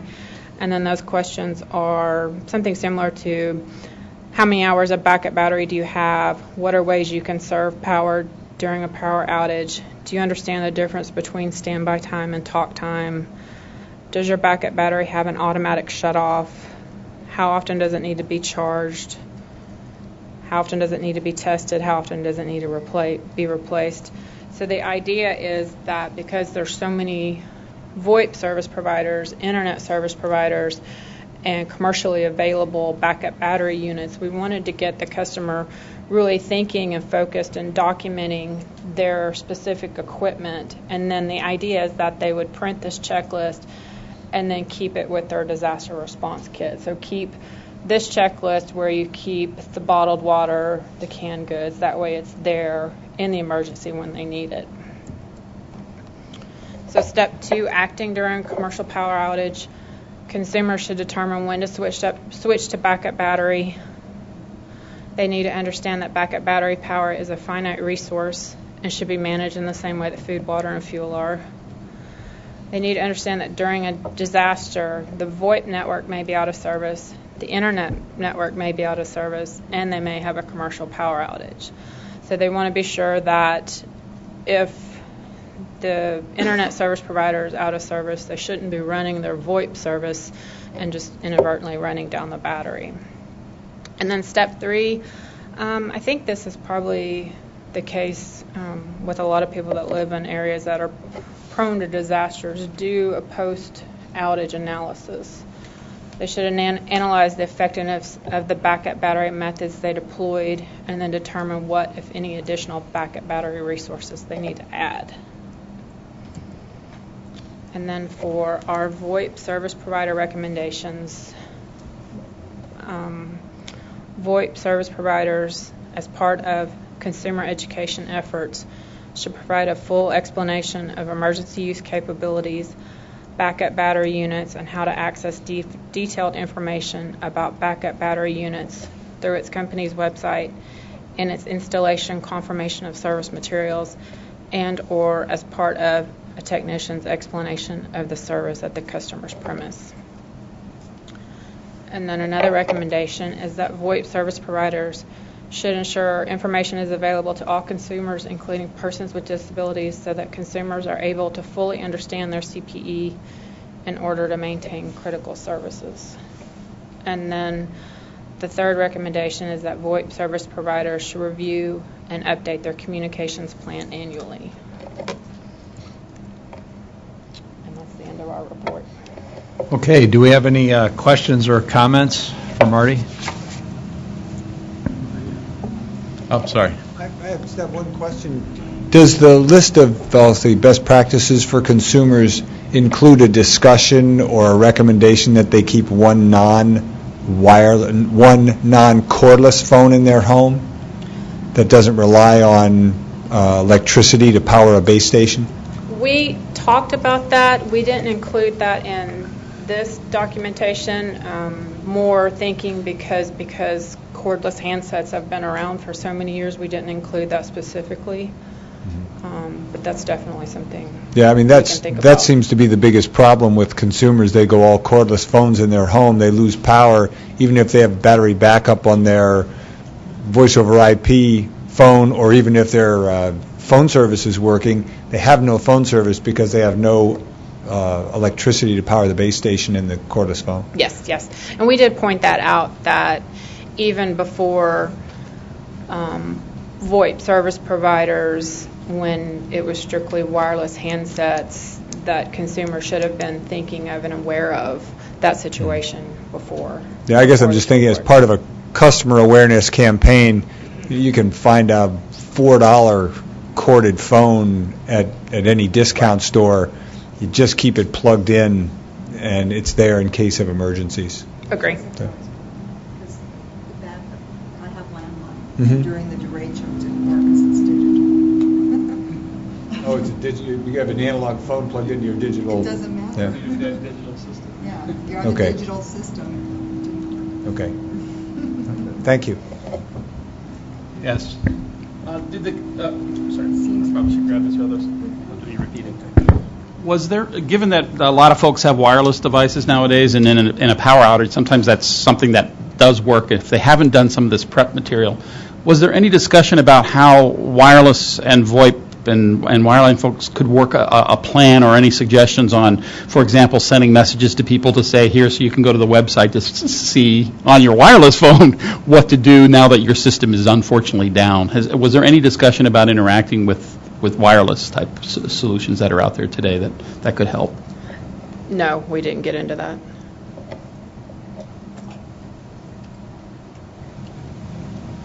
Okay, Dave. American consumers, the American public, should expect continuity of communications in the home if the previous working group did their job right. I know they will, right? That all the intervening elements of communications up to the last mile are working. And I'm concerned that I don't think we mapped out continuity communications over the multiple days to weeks scenario, which unfortunately are all too often reality after some wide-scale disasters. And it seems to me that we're shifting near entirely the burden of backup power to the consumer throughout that entire continuity of communications period. I'd also, I'm a bit confused by the equating communications to food, water, and fuel. If the only kind of communication from a residence was going to be outbound communication, sure, turn it off, conserve the battery. When you need to make an outbound call, make an outbound call. But unlike food, water, and communications, where, hey, I may not need the power during the day if I think my refrigerator can last during the hot part of the day, or overnight, and I want to conserve fuel. In order to be able to receive a call that may come because there's a reverse 911 and a gas leak in the area and they need to organize an evacuation, I believe continuity communication suggests that needs to be on whether or not the occupants at a given time believe they now need to make a call. They need to also be ready to be called. Did the group look at all at load shedding? Many of our communication systems today are wrapped up in wireless routers in the home, in Wi-Fi, commingling telephony with other services, and it's not immediately obvious to many homeowners or many occupants, residents, I believe, how to cleanly go down to the minimum amount of power draw given the number of communications devices that a provider is supporting in a household and still support voice communications. Let me field that one. It's one of the things I think maybe a little confusion here is we broke up Working Group 10 into two separate subtasks. The first subtask was associated with consumer education and outreach. We have a secondary component that, from a sequencing standpoint, may be a little confusing, but it's around use cases. And I think that communication continuity piece that you're looking for is going to be in the use case explanation and recommendations that we're going to bring to the council next meeting. But we've got multiple use cases that we're looking at specifically around how communications networks are put together, how end users are actually using that communication associated with one or multiple individual service providers and our service provider network to exactly ensure do we have that continuity, and specifically do we have that view of continuity. So I think that, again, this specific deliverable was the end user outreach. Network has changed. There's a lot of end user based distribution and power consumables that are out there today, and how do we focus on that piece? And then the second deliverable that we have, I think, gets to your specific question there. Okay, great. Thanks, Tim. Two-step. Two steps, right. Okay, any other questions or comments? Anyone on the phone, the bridge, have questions or comments? All right, so all those in favor of the recommendation? Aye.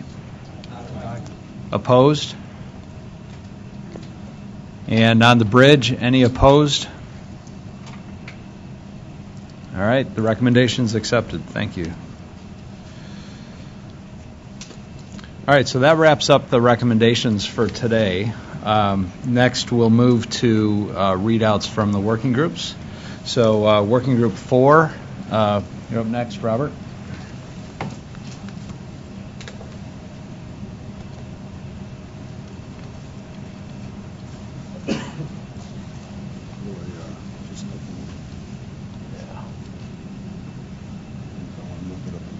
Just arrows. So it's got to come up here. There we go.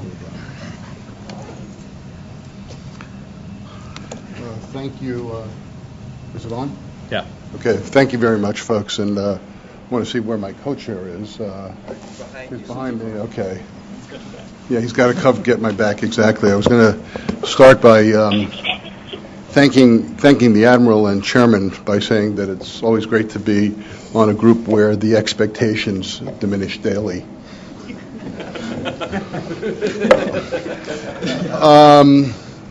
Anyway, I do want to thank the chairman and the admiral and his staff, and I want to thank the council as well for the opportunity for Brian and I to bring you current on the status of this working group 4, which many of you know has received a lot of attention because it really is one of the great venues right now for a sector working together to take the framework, which was the NIST framework, which was released in February, and which applied to 16 sectors, and to take it and adapt it to the communications sector, and more importantly, the 5 segments that are represented in the communications sector, which include broadcast cable, satellite, wireless, and wireline. So today, what I'd like to take you through is the team in the organization. We'll do that quickly since I think some of you have already seen that. It'll help to just emphasize the objectives and one particular question which I think much of the discussion is centering on, which we'd like to share with the group. The approach that we're taking, which as one would expect, it's evolving, but I think in very positive ways as we're making discoveries and we're coordinating among the different groups, but the core approach is solid and it remains in place. And then quickly to status and next steps, and then I'm going to ask my co-chair to talk a little bit about just emphasizing the shift that we're making here, and that the FCC has frankly recognized as being of great value, which is take time to look at the framework from a risk management perspective and think about how risk management works for us, not only in the context of working with the framework, but more importantly, how it can work across many of the issues that we deal with in cybersecurity. We have a working group of 103 people right now. It also tends to grow. It's an exceptionally talented group of people. While most of the members are from representing the segments, we have a lot of other stakeholders who are participating and adding a great deal of value to the project through their expertise. And I think for a group this large to be working as well as it is working is a testimony to how engaged folks are at every level of this project. We have, believe it or not, a leadership team of 19 people, which sounds like a lot, but it actually was the most effective way to structure the project and to hold, I'll use the word accountable once, to hold the team accountable for making progress and keeping the project on track, and also to coordinate among themselves and with the feeder groups, which I'll describe shortly. But you can see there are the representatives from the major segments and the feeder groups, which I'll discuss. And we're also fortunate to have on the team two senior advisors, Samara Moore, who was with the National Security Council and recently left for the Department of Energy, has agreed to stay on as an advisor. Samara was involved with a lot of the activities prior to the framework, working with the energy sector during the framework, working with our sector and others, and subsequent to the framework and working with this effort. So we're really happy that she's going to continue to be available to us and serve in that capacity. Of course, Donna Dodson, who's a member of the council, has been 100% committed and available to this group, and it makes a big difference when you have folks who were not only involved but leading the initiative and understood the evolution of the framework. Someone like Donna to be part of watching our effort here evolve and grow, and seeing her work and the work of her team beginning to get implemented and thought about and getting ready for the next steps in this. So I won't spend a lot of time on the foundational objectives, but I will say that there was an understanding, and the story behind this, which I've said before, is that when CSRIC 4 was initiated, the expectation was to go from CSRIC 2A immediately into a subsequent best practice analysis, and we had discussed with the FCC, with the Public Safety Homeland Security Bureau chief and senior staff, that we were just in the process of engaging work with NIST on the framework, and that we thought that we, as industry and the FCC and the CSRIC Council, would benefit if we waited until the framework was released. And then we could incorporate what we've learned through that process and where we're heading with the framework into the work in the CSRIC, and they were agreeable to that. And as a result, many of the kind of vision or objectives of this project are very much aligned with what the framework talks about. So in our case, this is taking the framework, applying it to our sector. It's ensuring that we retain the flexibility for individual companies, which is at the core of the framework, that we develop streamlined processes that follow the framework organization and common risk management approaches. And we have benefit of the co-chair, who's a practitioner in this space, guides and provides a lot of understanding about what it means from a practical perspective, as well as others on the team. We've also decided that use cases are going to be very helpful.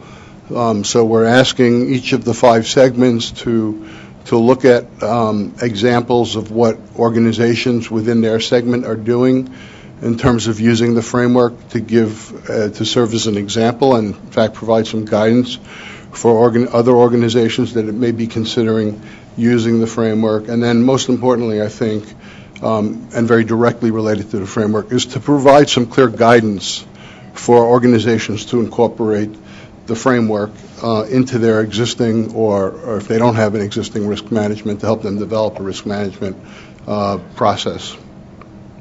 So the foundational question that I talked about before, which I think is at the core of what, in some respects, the chairman has talked about and what the admiral has talked about, is how will working groups for product help companies in 5 segments contribute to their capacity to assure appropriate internal and external stakeholders of the sufficiency of their own cyber risk management practices. So it's pretty clear, I think, to everyone that you have internal stakeholders in your organization, horizontal, vertical, and you cannot introduce concepts like this without making sure that internally that communication is well managed and integrated. And then we have the whole discussion about the external stakeholders, and there are many, and they could be everything from third-party stakeholders to customers to governments who have an interest in ensuring appropriate risk. That how do we construct this in a way that works for companies and works for these other stakeholders? So we start with some basic premises, and one is the recognition that cybersecurity risk to the business is like other risks to the business. So organizations at the board and senior levels of organizations deal with physical risk, they deal with market risk, political risk, and they need to evaluate that risk, and they need to respond appropriately, and they need to do so in the context of their risk tolerance and their risk profile. And in our case, in the context of critical infrastructure and critical services. And these companies are all different, and they have different processes to assess risks, and even when they look at the framework and use the framework, they can still have different processes to assess risks. It's not prescriptive and detailed in that respect. And it was clear, I think, that driving to a uniform process was counterproductive and inconsistent with the framework. So what we're talking about here is organizing an effort to provide segment-specific process roadmaps that build upon the risk management approach reflected in the framework and that are tailored to 5 common operating environments that the 5 segments share. And in recognition of the need for external stakeholders to seek to have some assurances, industry right now is in a dialogue since May with a variety of government stakeholders, including the FCC, but DHS as well, and the National Security Council and Treasury, and that conversation continues so that we collectively have a way of assessing and understanding how's the framework working. We've all spent an incredible amount of time and made a big investment in this effort, and I think we owe it to each other to have a way of saying, there's value here. For the group itself, basically what we're doing is we're looking at previous CSRIC activities and best practices. In Working Group 2A and CSRIC 3, there were 397 best practices. Some of those have very technical and prescriptive orientations, but some of them do have some risk management processes embedded in them. We're looking at that, comparing that against the structure within the framework around functions, categories, and subcategories with the objective of developing a segment-specific risk management framework. I think what we have done, which is very important, that will add significantly to the thinking of the framework, and a lot of this is kind of a test, and I'll have a few slides that show some examples of this, but we have what are called feeder initiatives that will inform the segment activities that are bringing the framework process to fruition from a sector perspective. And they include barriers to implementation, which is work that we did in the botnet group, which I think is a very critical exercise to look at. And in that case, and we'll do it here too, you look at operational issues, you look at technical issues, you look at consumer issues, you look at market issues, legal policy issues. For all the processes that we identify as part of the framework, we want to understand what those barriers are, and in particular, frankly, for small and mid-sized companies. We have a wide array of companies who have very divergent business models, some of whom allow for significant investment in the security space, and some of them obviously don't have the products and the margins to support the same level of investment. So we need to have an approach that's scalable, and we have those 2 groups working on that. I'm very excited to say that not only do we have an excellent team around top cyber threats, but yesterday we met with the Council on Cybersecurity, Secretary Lute, former Secretary Lute, and Tony Sager, who many of you know, has done some great work at NSA when he was there, leading a group of 650 analysts that he's joined our threat team. They've indicated to us that they are working with some of the top security firms on the planet. The name is not announced. And they're starting a conversation about what are the recurring and most significant threats. And as a sector, we really want to know what are the major threats that are or have the potential of impacting our critical infrastructure, our core networks, and those core capabilities that influence a lot of the services that are critical, like public safety services. So Tony joins the team as of tomorrow. And then we have an ecosystem effort, and I'll show you a slide about what that is about. And the goal there is to understand how the threat vectors cross the ecosystem, and more importantly, how we can share responsibilities, because it's pretty clear that we are a supplier to some more critical infrastructure sectors. Other critical infrastructure sectors support our operations. So we have a relationship that requires as much synergy as possible, and frankly, as little finger pointing as possible as well.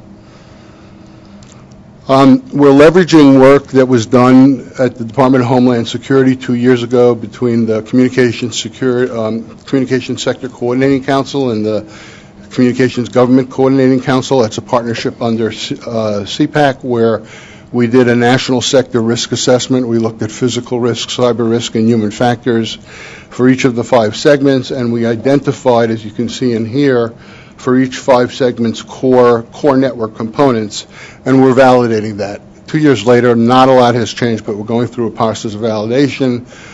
Here's an example where for each of the 5 segments, we're looking at the transport capabilities and the technologies behind that affect the core, different services that are offered by others in the ecosystem that are very substitutable in some cases, and we're studying that dimension so that we can get our arms around what's the scope of the project.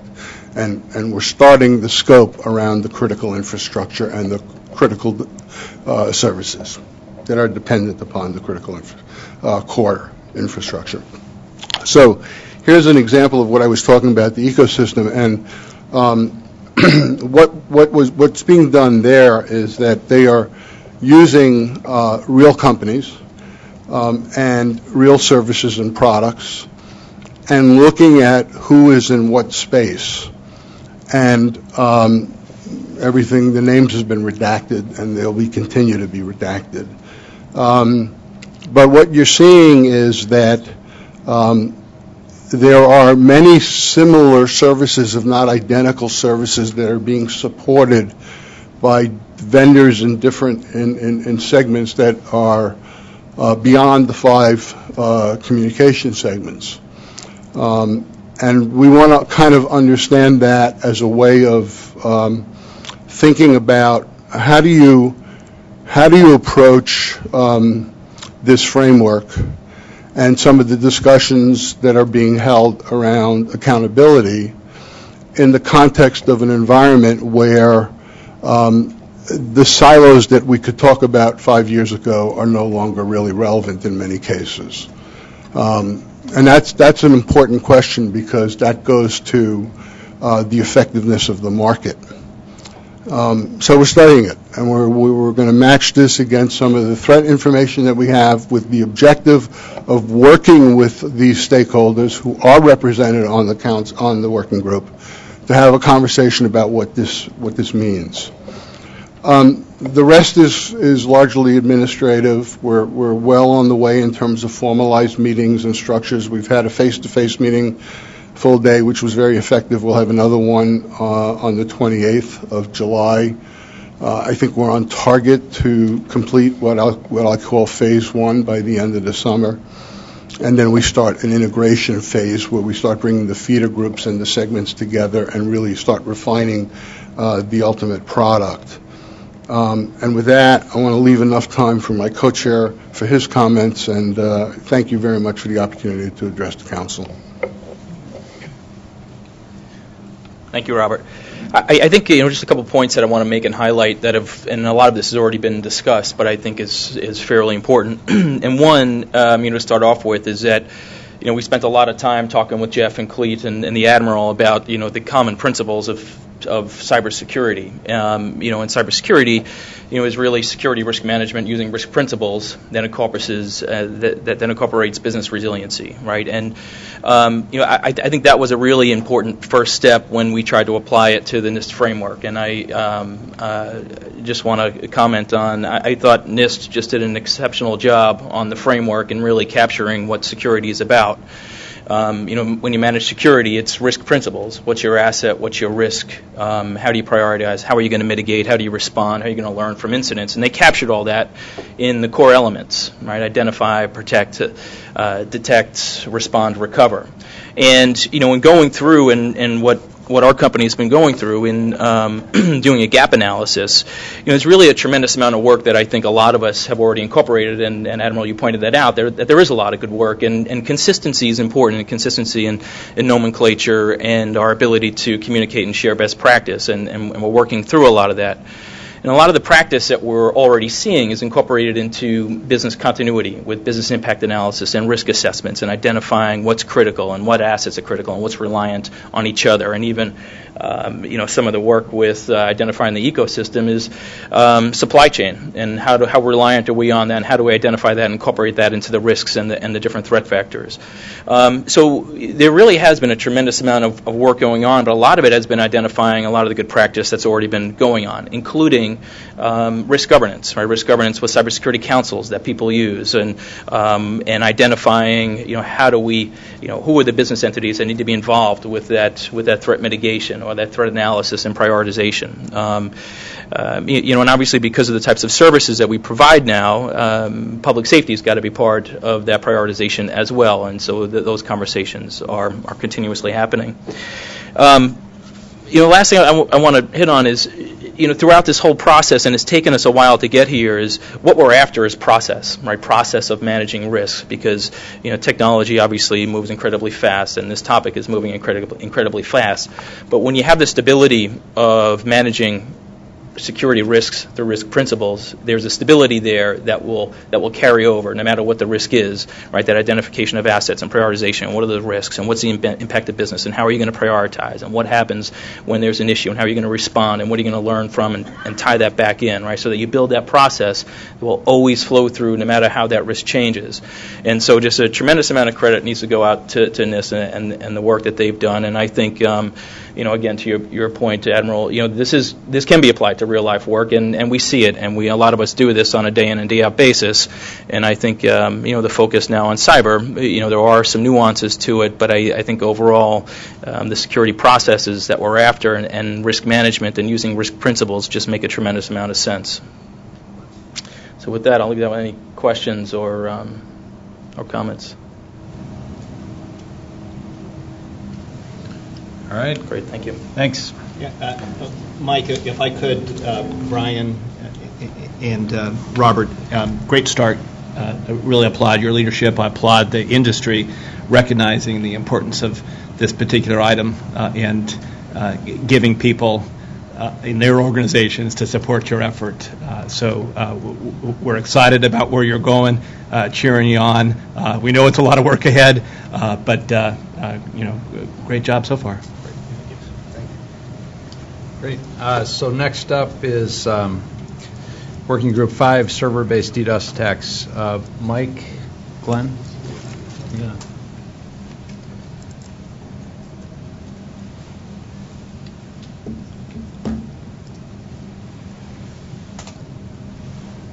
There we go. Great. Thank you. So this is Working Group 5, server-based DDoS attacks, and myself and Peter Fonash are co-chairs of this particular working group.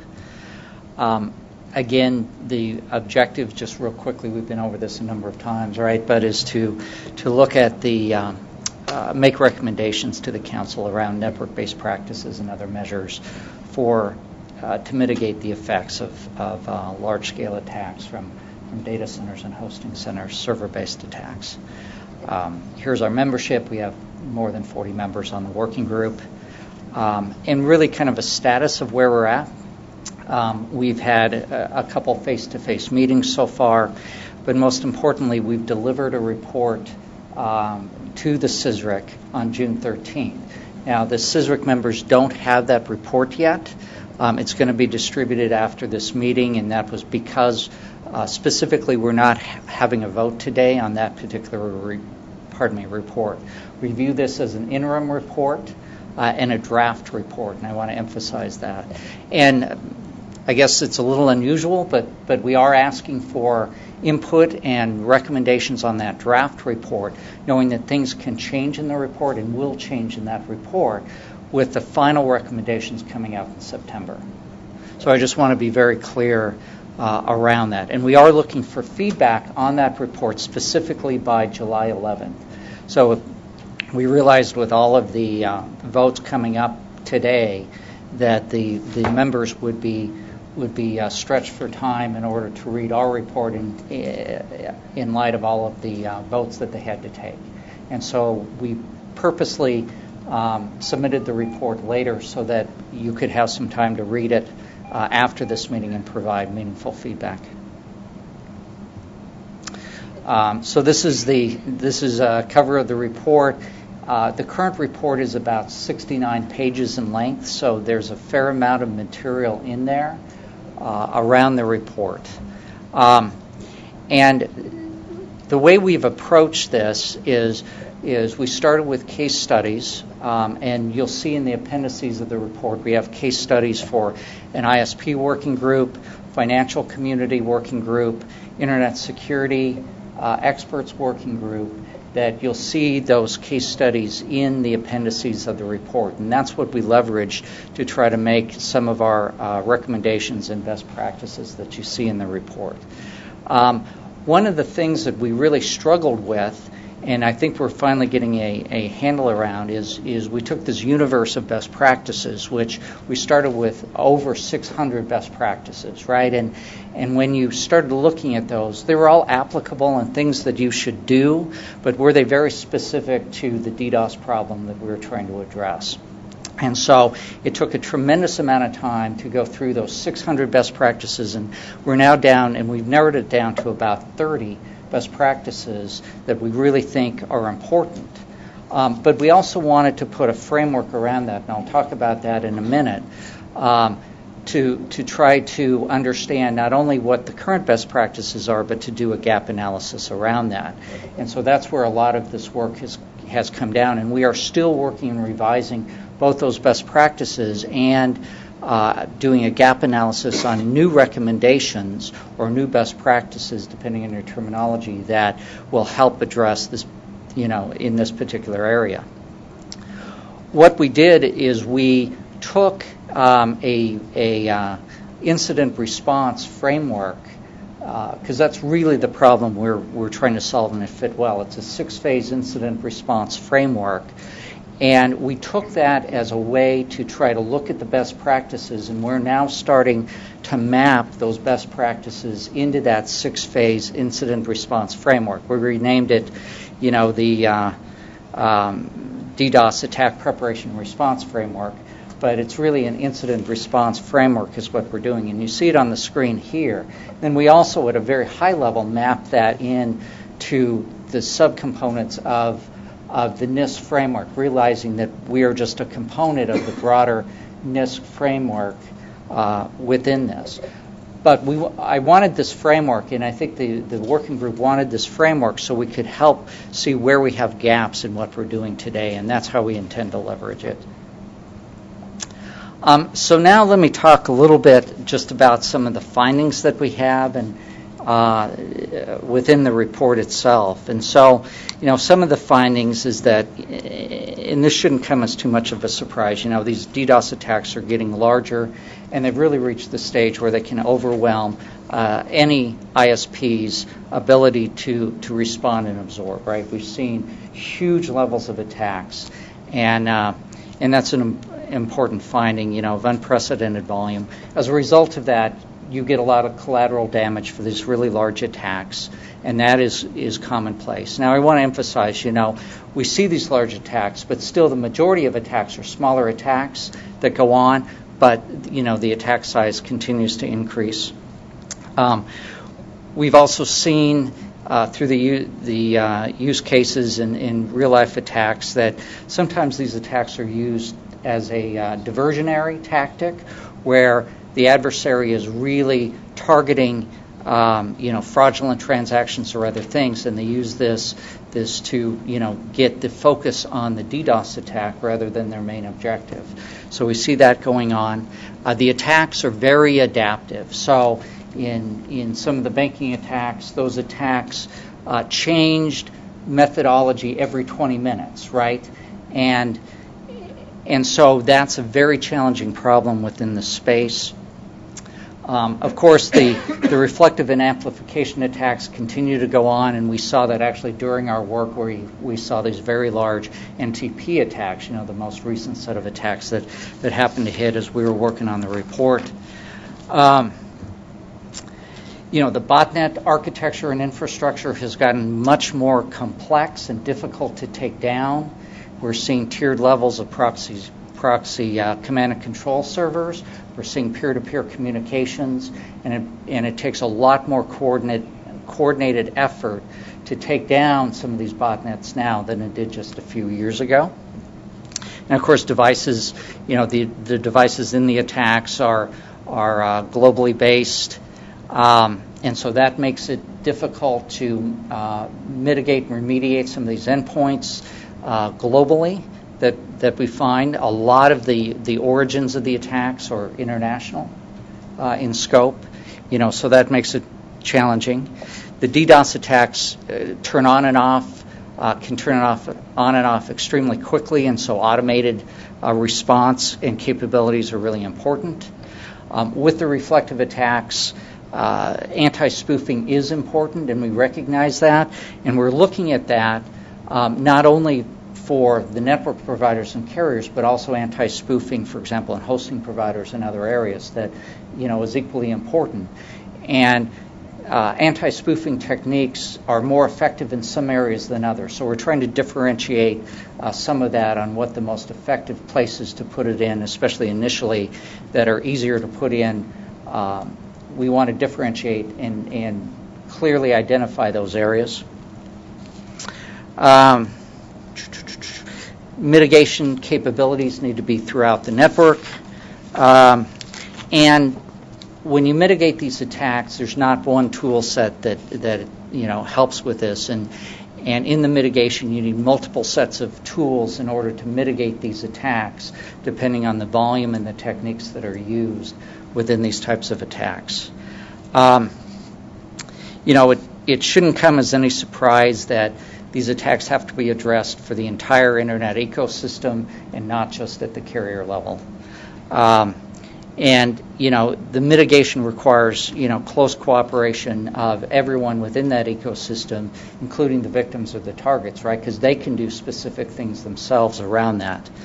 And finally, the attackers continue to adapt. And we see this, in real time, right? We see attackers who have feedback mechanisms, and they look at the effectiveness of their attack. It might be as simple as seeing if the website is up, right? And they adjust their attack, or they may look at real-time traffic monitoring to see where congestion is taking place across the Internet, and adjusting in real time their attacks, based on the feedback that they get from congestion monitoring and other information. And so that feedback loop is helping the attackers within the space. Okay, I guess I'm not keeping up on my slides here. The conclusions, those were some of the key findings. The conclusions, again, these are draft conclusions, draft findings, right? Just want to emphasize that really that the action is needed across the entire ecosystem within the space. No surprise there. And so here's some of our draft recommendations in the interim report. Interested in people's feedback on this. So first one isn't surprising. We want the FCC to encourage ISPs to consider the implementation of the best practices that we publish. That shouldn't be a surprise. And those best practices, just to emphasize, those are listed in the report in Appendix E, but those will be updated, and we're continuing to work on those, right? So those are incomplete, to be very clear at this time. We also think the FCC should work with other parties to encourage best practices within hosting centers and other ecosystem stakeholders within this area. Because in the end, a big part of the problem is servers that are being compromised, right, that are outside of the control of the ISP necessarily. Of course, some ISPs have both hosting centers and our network providers, but we have, pure play hosting providers and also, as they say, bulletproof hosting providers that provide services for different organizations, where they might not be as responsive as some of the mainstream providers. But to encourage that, to look at best practices in that area. They should also encourage voluntary private sector relationships where they don't exist already, and some of these relationships already exist, I want to be clear, between peers to help collaborate on mitigation of DDoS attacks. Again, when you have peering links that are saturated, right, then you need assistance from your peers within this area in order to mitigate those attacks, right? A single carrier can't just mitigate it on their own, and you actually have to have help from the network providers on the other side of those peering links in order to mitigate these attacks. That the FCC should look at a future CSRIC working group with the development of best practices for success measures. Now, with that said, we are looking at meaningful and measurable cybersecurity risk management recommendations in this working group.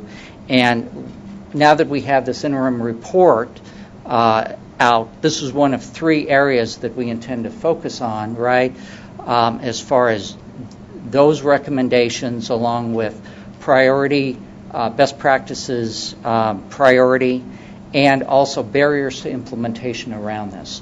So we intend to look at this, and we hope that this will be we will have, we'll work with other working groups also to be consistent in what we recommend within this area.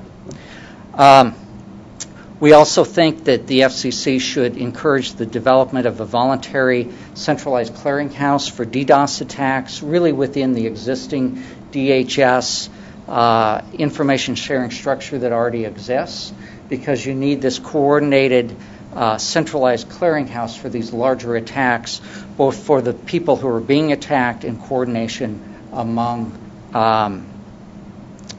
the providers and the people who are trying to mitigate the attacks, whether those are hosting providers, whether those are network providers, the victims, so on and so forth, right? Operating system vendors, those things. And then that the FCC should encourage the sharing of these mitigation best practices among the network service providers in the COM-ISAC. Moving forward, our schedule, as I said, we have another face-to-face meeting, in-person meeting scheduled on July 29th. We've delivered our interim report. We have, it says on here biweekly, but we've actually gone to a weekly schedule of meetings because of the amount of work that we have done and have left to do. So we're meeting on a weekly basis, and some of the subgroups are meeting also separately from that. So there's a lot of activity going on, and we intend to deliver, the final report at the next CSRIC meeting in September. Again, we're looking for your feedback on that interim report. So by July 11th, we're going to complete those best practices sections along with that gap analysis for additional recommendations within this area. We have 3 areas that we'll be focusing on: the metrics, the barriers to implementation, the best practice priorities within that 6-phase framework to do that gap analysis, and finalizing the existing best practices where we think existing best practices need to be modified. And I think those are the main things. So let me open it up for any questions anyone has.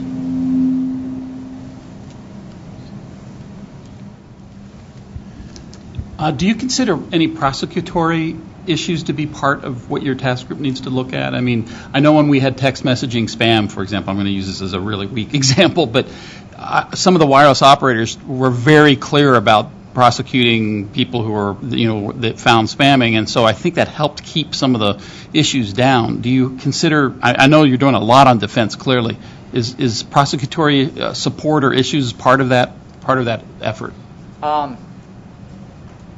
Yes, but let me caveat that, right? So different carriers are working with law enforcement around different activities, especially within botnets, in that area. And I think there's been some recent examples of that with the FBI, right, that have recently happened with Game Over Zeus and CryptoLocker.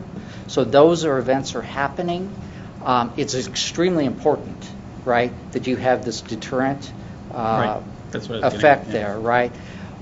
Is the working group specifically making recommendations? No, we're not saying we should work with law enforcement, but I do want to emphasize that activity is going on, right? And it's a very important aspect of it, because no matter where you're at, right, if you never catch the people behind it, Right.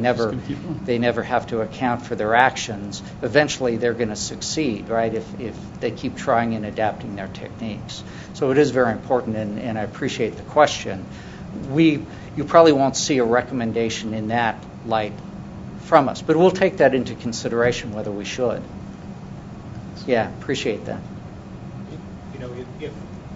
If the prosecutorial piece may be beyond the scope of this particular working group, maybe the evidentiary element to it would be within the scope, more in the lines of as you're working the incident response, being careful about records management to then be able to support one of your peers, one of your partners' desires to go to that next step and take it into a prosecutorial follow-up. Very good point. Very good point. That's not currently in our recommendations, but it's a very good point to consider. Yeah, to help support that. Okay.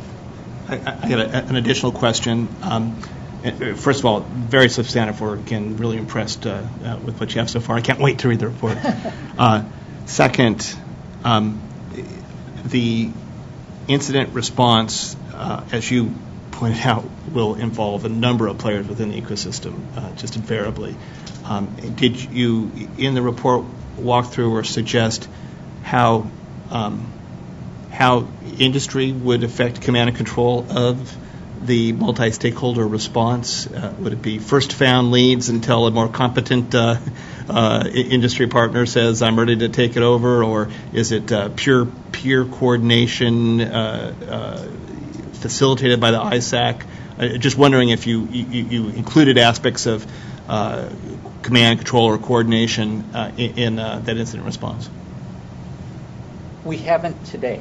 No, to answer your question, Admiral. We did have that recommendation about that clearinghouse, right? So it's all dependent upon the size and scope of the attack, right? So smaller attacks are all usually contained within a particular ISP, right? And those are managed well today. It's when you get into the larger and more complex attacks that you need coordination among the individual players. And that's where we felt that clearinghouse would be helpful and important on an ongoing basis around that coordination. We hadn't talked specifically about what industry would take the lead. Usually that has been the network operators in this space, right, that has taken the lead. But we will definitely consider that. Yeah, I'd encourage you to, and maybe back from my military days, we would talk about supported and supporting. It doesn't have to be that the supported commander is always the same commander, but that there be a clear designation of who at any given time is supported and who in the ecosystem is supporting. Okay, very good. Thank you. Yes? As we look at the best practices and recommendations, are you making sure to future-proof them? One of the things that we are starting to see is the scale of the DOS attacks is doubling year over year. And so recommendations that might be applicable to entities this year might be wholly insufficient next year. So is that something that's been taken into account by the working group? Well, we're trying. That's a difficult task, right? But we are trying to future-proof them, realizing the size and scope of the attacks and that coordinated effort that will go on. So to answer your question, yes. Do we have the vision to know what technologies or other things can be incorporated? Not completely, but we also realize we're trying to document the current practical tool sets that can be put in place today. Okay. And so we are trying to do that. We'll see how effective we are in future-proofing them. Sometimes to try to future-proof them, you make such general recommendations. Sometimes they aren't as practical either. So you have to balance that. Yeah, I guess I was looking for ways of, for instance, we measure, where we are today, where we expect to be in a year, where we thought the adversaries would be, and when those deviate, that tells us to course correct. Right, so more about how we manage deciding when our current defenses are going to be insufficient, and to know that you can't actually be future-proofed with what you built today, but you can be future-proofed by knowing when what you built today expires and you need to replace it. Right, and that's some of the recommendations about multi-layered approach to protections and also mitigations, right? That historically, everyone talked about data scrubbing, right? Mm-hmm. And it was all about data scrubbing, and the reality today is data scrubbing alone will not fully protect and mitigate these attacks, right? And so you need a number of layers within there, and we are talking about that and trying to outline practical mitigation steps within that, but there could be future technologies, that benefit and add additional capability. Okay. Okay, thanks, Mike. You're welcome. Appreciate it. Next up, we got 3 more to go and a half an hour. So, Working Group 6, Bill Check.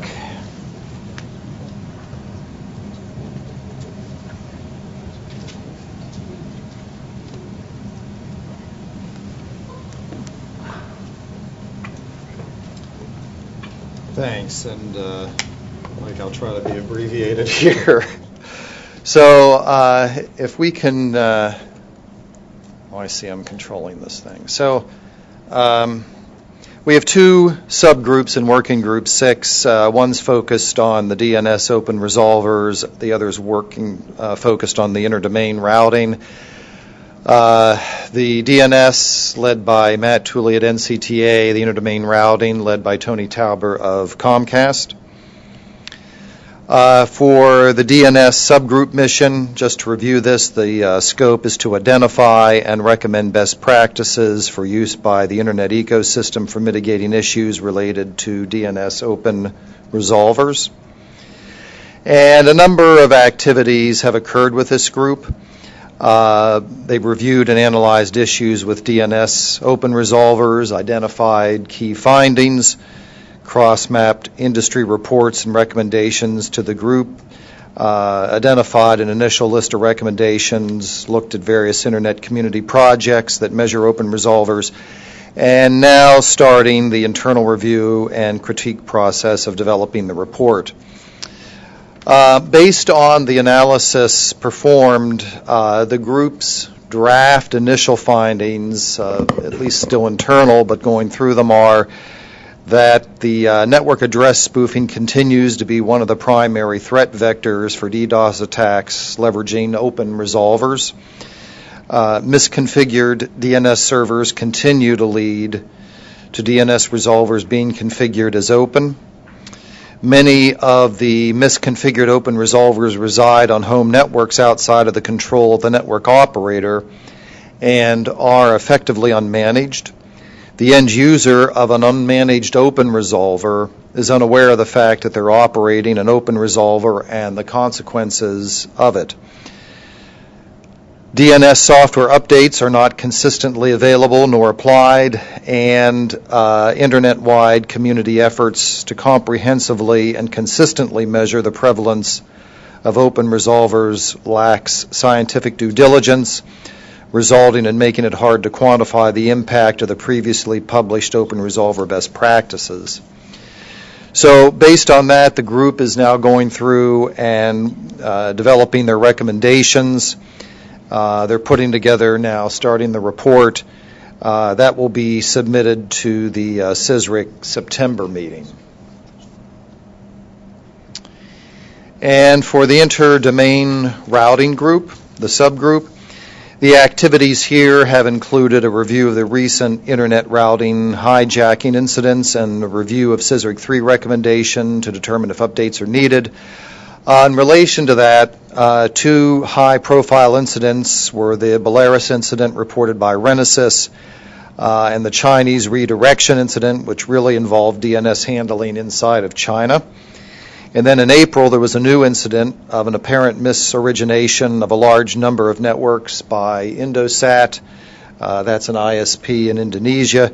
Prefix filters, as it was looked at, would have prevented the spread. The use of RPKI would have also helped with that. Analysis of methods and procedures to quantify routing anomalies and attacks. To date, we've identified at least 4 monitoring, alerting projects and at least 5 related to RPKI deployment and reporting. They rely on a common set of underlying data relating to BGP data, including from a couple of different projects, such as Route Views, project that RIPE, which is the European Internet Regional Registry, is working on, and some RPKI data. All rely on data published by the various RIRs and their delegates. Describe practical steps for deployment of protocol extensions and possible benefits for incremental deployment. For this, it's developing what we would describe as a common sense user guide for leveraging documents from the RIRs, but also talking about trade-offs with running delegated versus hosting certificate authorities, and also discussing some topics related to automated checking by routers against RPKI data. So finally, the status of this group, basically the same as with our DNS group, editing and assembling a document for internal review with the goal of finalizing a document for the September CSRIC meeting. And that's, Mike, a quick update. Awesome. Any questions for Bill? Perfect. All right. Thank you. All right. Next up, we have Working Group 7. Kevin, who was? Oh, okay. Yeah, this is Robin Howard on the bridge. I'll be covering Working Group 7. All right. Just let me know when to move your slides.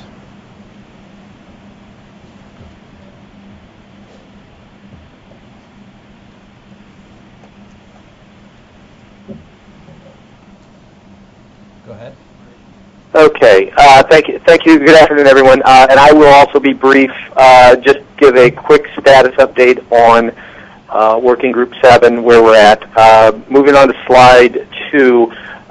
Just as a reminder, as some of the other teams have done, Working Group 7's charter is to review the legacy best practices, those that have already are out there and in existence, identify best practices where they need to be updated due to technology, different practices, or observe reliability trends. And we're also looking at a set of best practices that were proposed by the Alliance for Telecommunications Industry Solutions, or ATIS, and also incorporating those in with our work. And then we had one additional item which we covered in March, which was the manhole security final report that was presented and accepted. So if we could move to slide 3. Okay, thank you. So our current objectives, we will be delivering our major final report in September. This will include the gap analysis of the legacy best practices. It will also then look at those gaps, and we'll cover here in a couple slides where we're at with that. Looking again at the ATIS best practices, and that'll all be rolled into the final report. March of 2015, we have one additional objective, and that is to look at the statuses for all best practices, which is the definitions that determine whether it's a critical, a highly important, or an important best practice. And our team will be looking at that, verifying the definitions. Do they need to be modified, enhanced, so forth. So if we could move to the next slide. Just wanted to point out this is our team members. We are a small but dedicated team. Folks have been putting a lot of effort into these best practices, and when we go to the next slide, I'll show you the work that we've been doing. So we can go on to slide 5, please. Okay, where we're at today, our workload originally started with 476 best practices from the 1,002 that are currently out there. So it's roughly close to 50% that we chose. 275 of those related to network reliability, 176 related to physical security, and 25 disaster recovery and mutual aid. So taking that 476 as our baseline, we gave those out to 4 sub-teams, and those 4 sub-teams were asked to take those, go through a full review. We provided an entire checklist of items to make sure that we were thoroughly looking at the best practices. At this point in time, 100% of all the best practices have been reviewed by the sub-teams.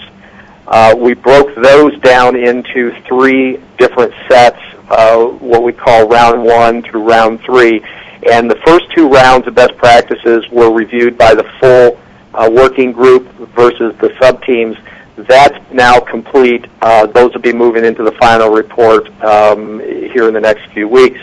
And round 3 of the best practices were released, I believe it was yesterday, and that'll be our final set of best practices. And we did this in a couple phases. We did the sub-team review, and then we did the full team review. That way we have a good set of eyes on everything. A status of that right now is, so far we've proposed 6 new best practices. We are looking at proposing 17 best practices be deleted as no longer relevant or out of date. 463 are modified in some fashion, and 12 we found to be fine as written and recommend that we don't change those. What we're finding typically is things in the wording, the network types, industry roles, keywords, things that when we look at those, we see that maybe some things could have been enhanced when they were created, and we've been trying to do that. We've been applying the keywords, the definitions of the keywords, and that's how we're determining whether we need to add or subtract keywords and industry roles. We've also started looking at the new industry role of public safety, which was introduced in CSRIC 3. We've gone back, and that seems to be a lot of our discussion and our churn and our best practices is to make sure that we're adequately addressing public safety. Our final report is a working draft, and it's in progress. I really would like to tell you how many pages we're going to end up with, but it will be in the hundreds. And simply because we do have such a large number of best practices, one of the things that we find very important is to put the best practices in a very structured document. We found through history in CSRIC 3 that by providing a document in a way that we can provide to the FCC, they can very quickly update those best practices in the website, and what it does is it reduces the amount of time from approval to the time those best practices are published for industry to use. So we find that very important, and that's taken a lot of extra time. Again, the last thing we have to do is to look at the best practice status, which is the critical, highly important, or important section of the best practices. As we wrap up our final report, then we'll turn right to that and start working on that for our March deliverable. And if we could go to the final slide, please. Our next steps, again, is to incorporate the ADIS NRSC recommendations on best practices. A lot of that is overlapped to what we've already been looking at, and we're making sure that we're using the best of the best when we're looking at those. Again, we are preparing our final report for the September 2014 meeting, which we don't believe we have any roadblocks or we don't have any issues to meeting that September date. And then again, finally reviewing the best practice status definition and prioritization, which will be our March of 2015 due date. So that's kind of a quick status. I'll just kind of open it up. Anyone have any questions?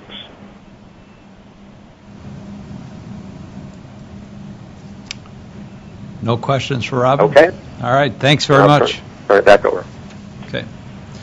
And then, last but not least, Working Group 8, Kent Bressy. Kent, I think you're on the phone. Yes, I am. Thank you.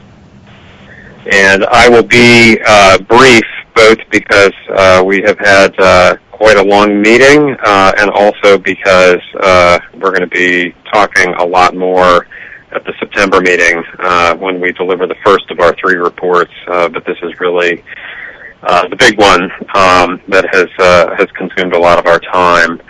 If we could just start with slide 2 in terms of the overview. To recap, this working group, which is new for CSRIC 4, is looking at the risks posed to submarine cable infrastructure by other marine activities, and in the first report is really going to be looking at proximity-related problems with other marine activities and infrastructure. But we're also looking at governmental permitting processes and coordination mechanisms, the clusterings of routes and landings, and how that all contributes to the risk of cable damage, which ultimately harms U.S. network resilience. We are going to be recommending separation standards, alternative architectures, government policies, and interagency coordination mechanisms to promote this resilience. We could move on to slide 3. We are, as I think folks are now fairly familiar with, delivering 3 reports. Originally it was going to be 2.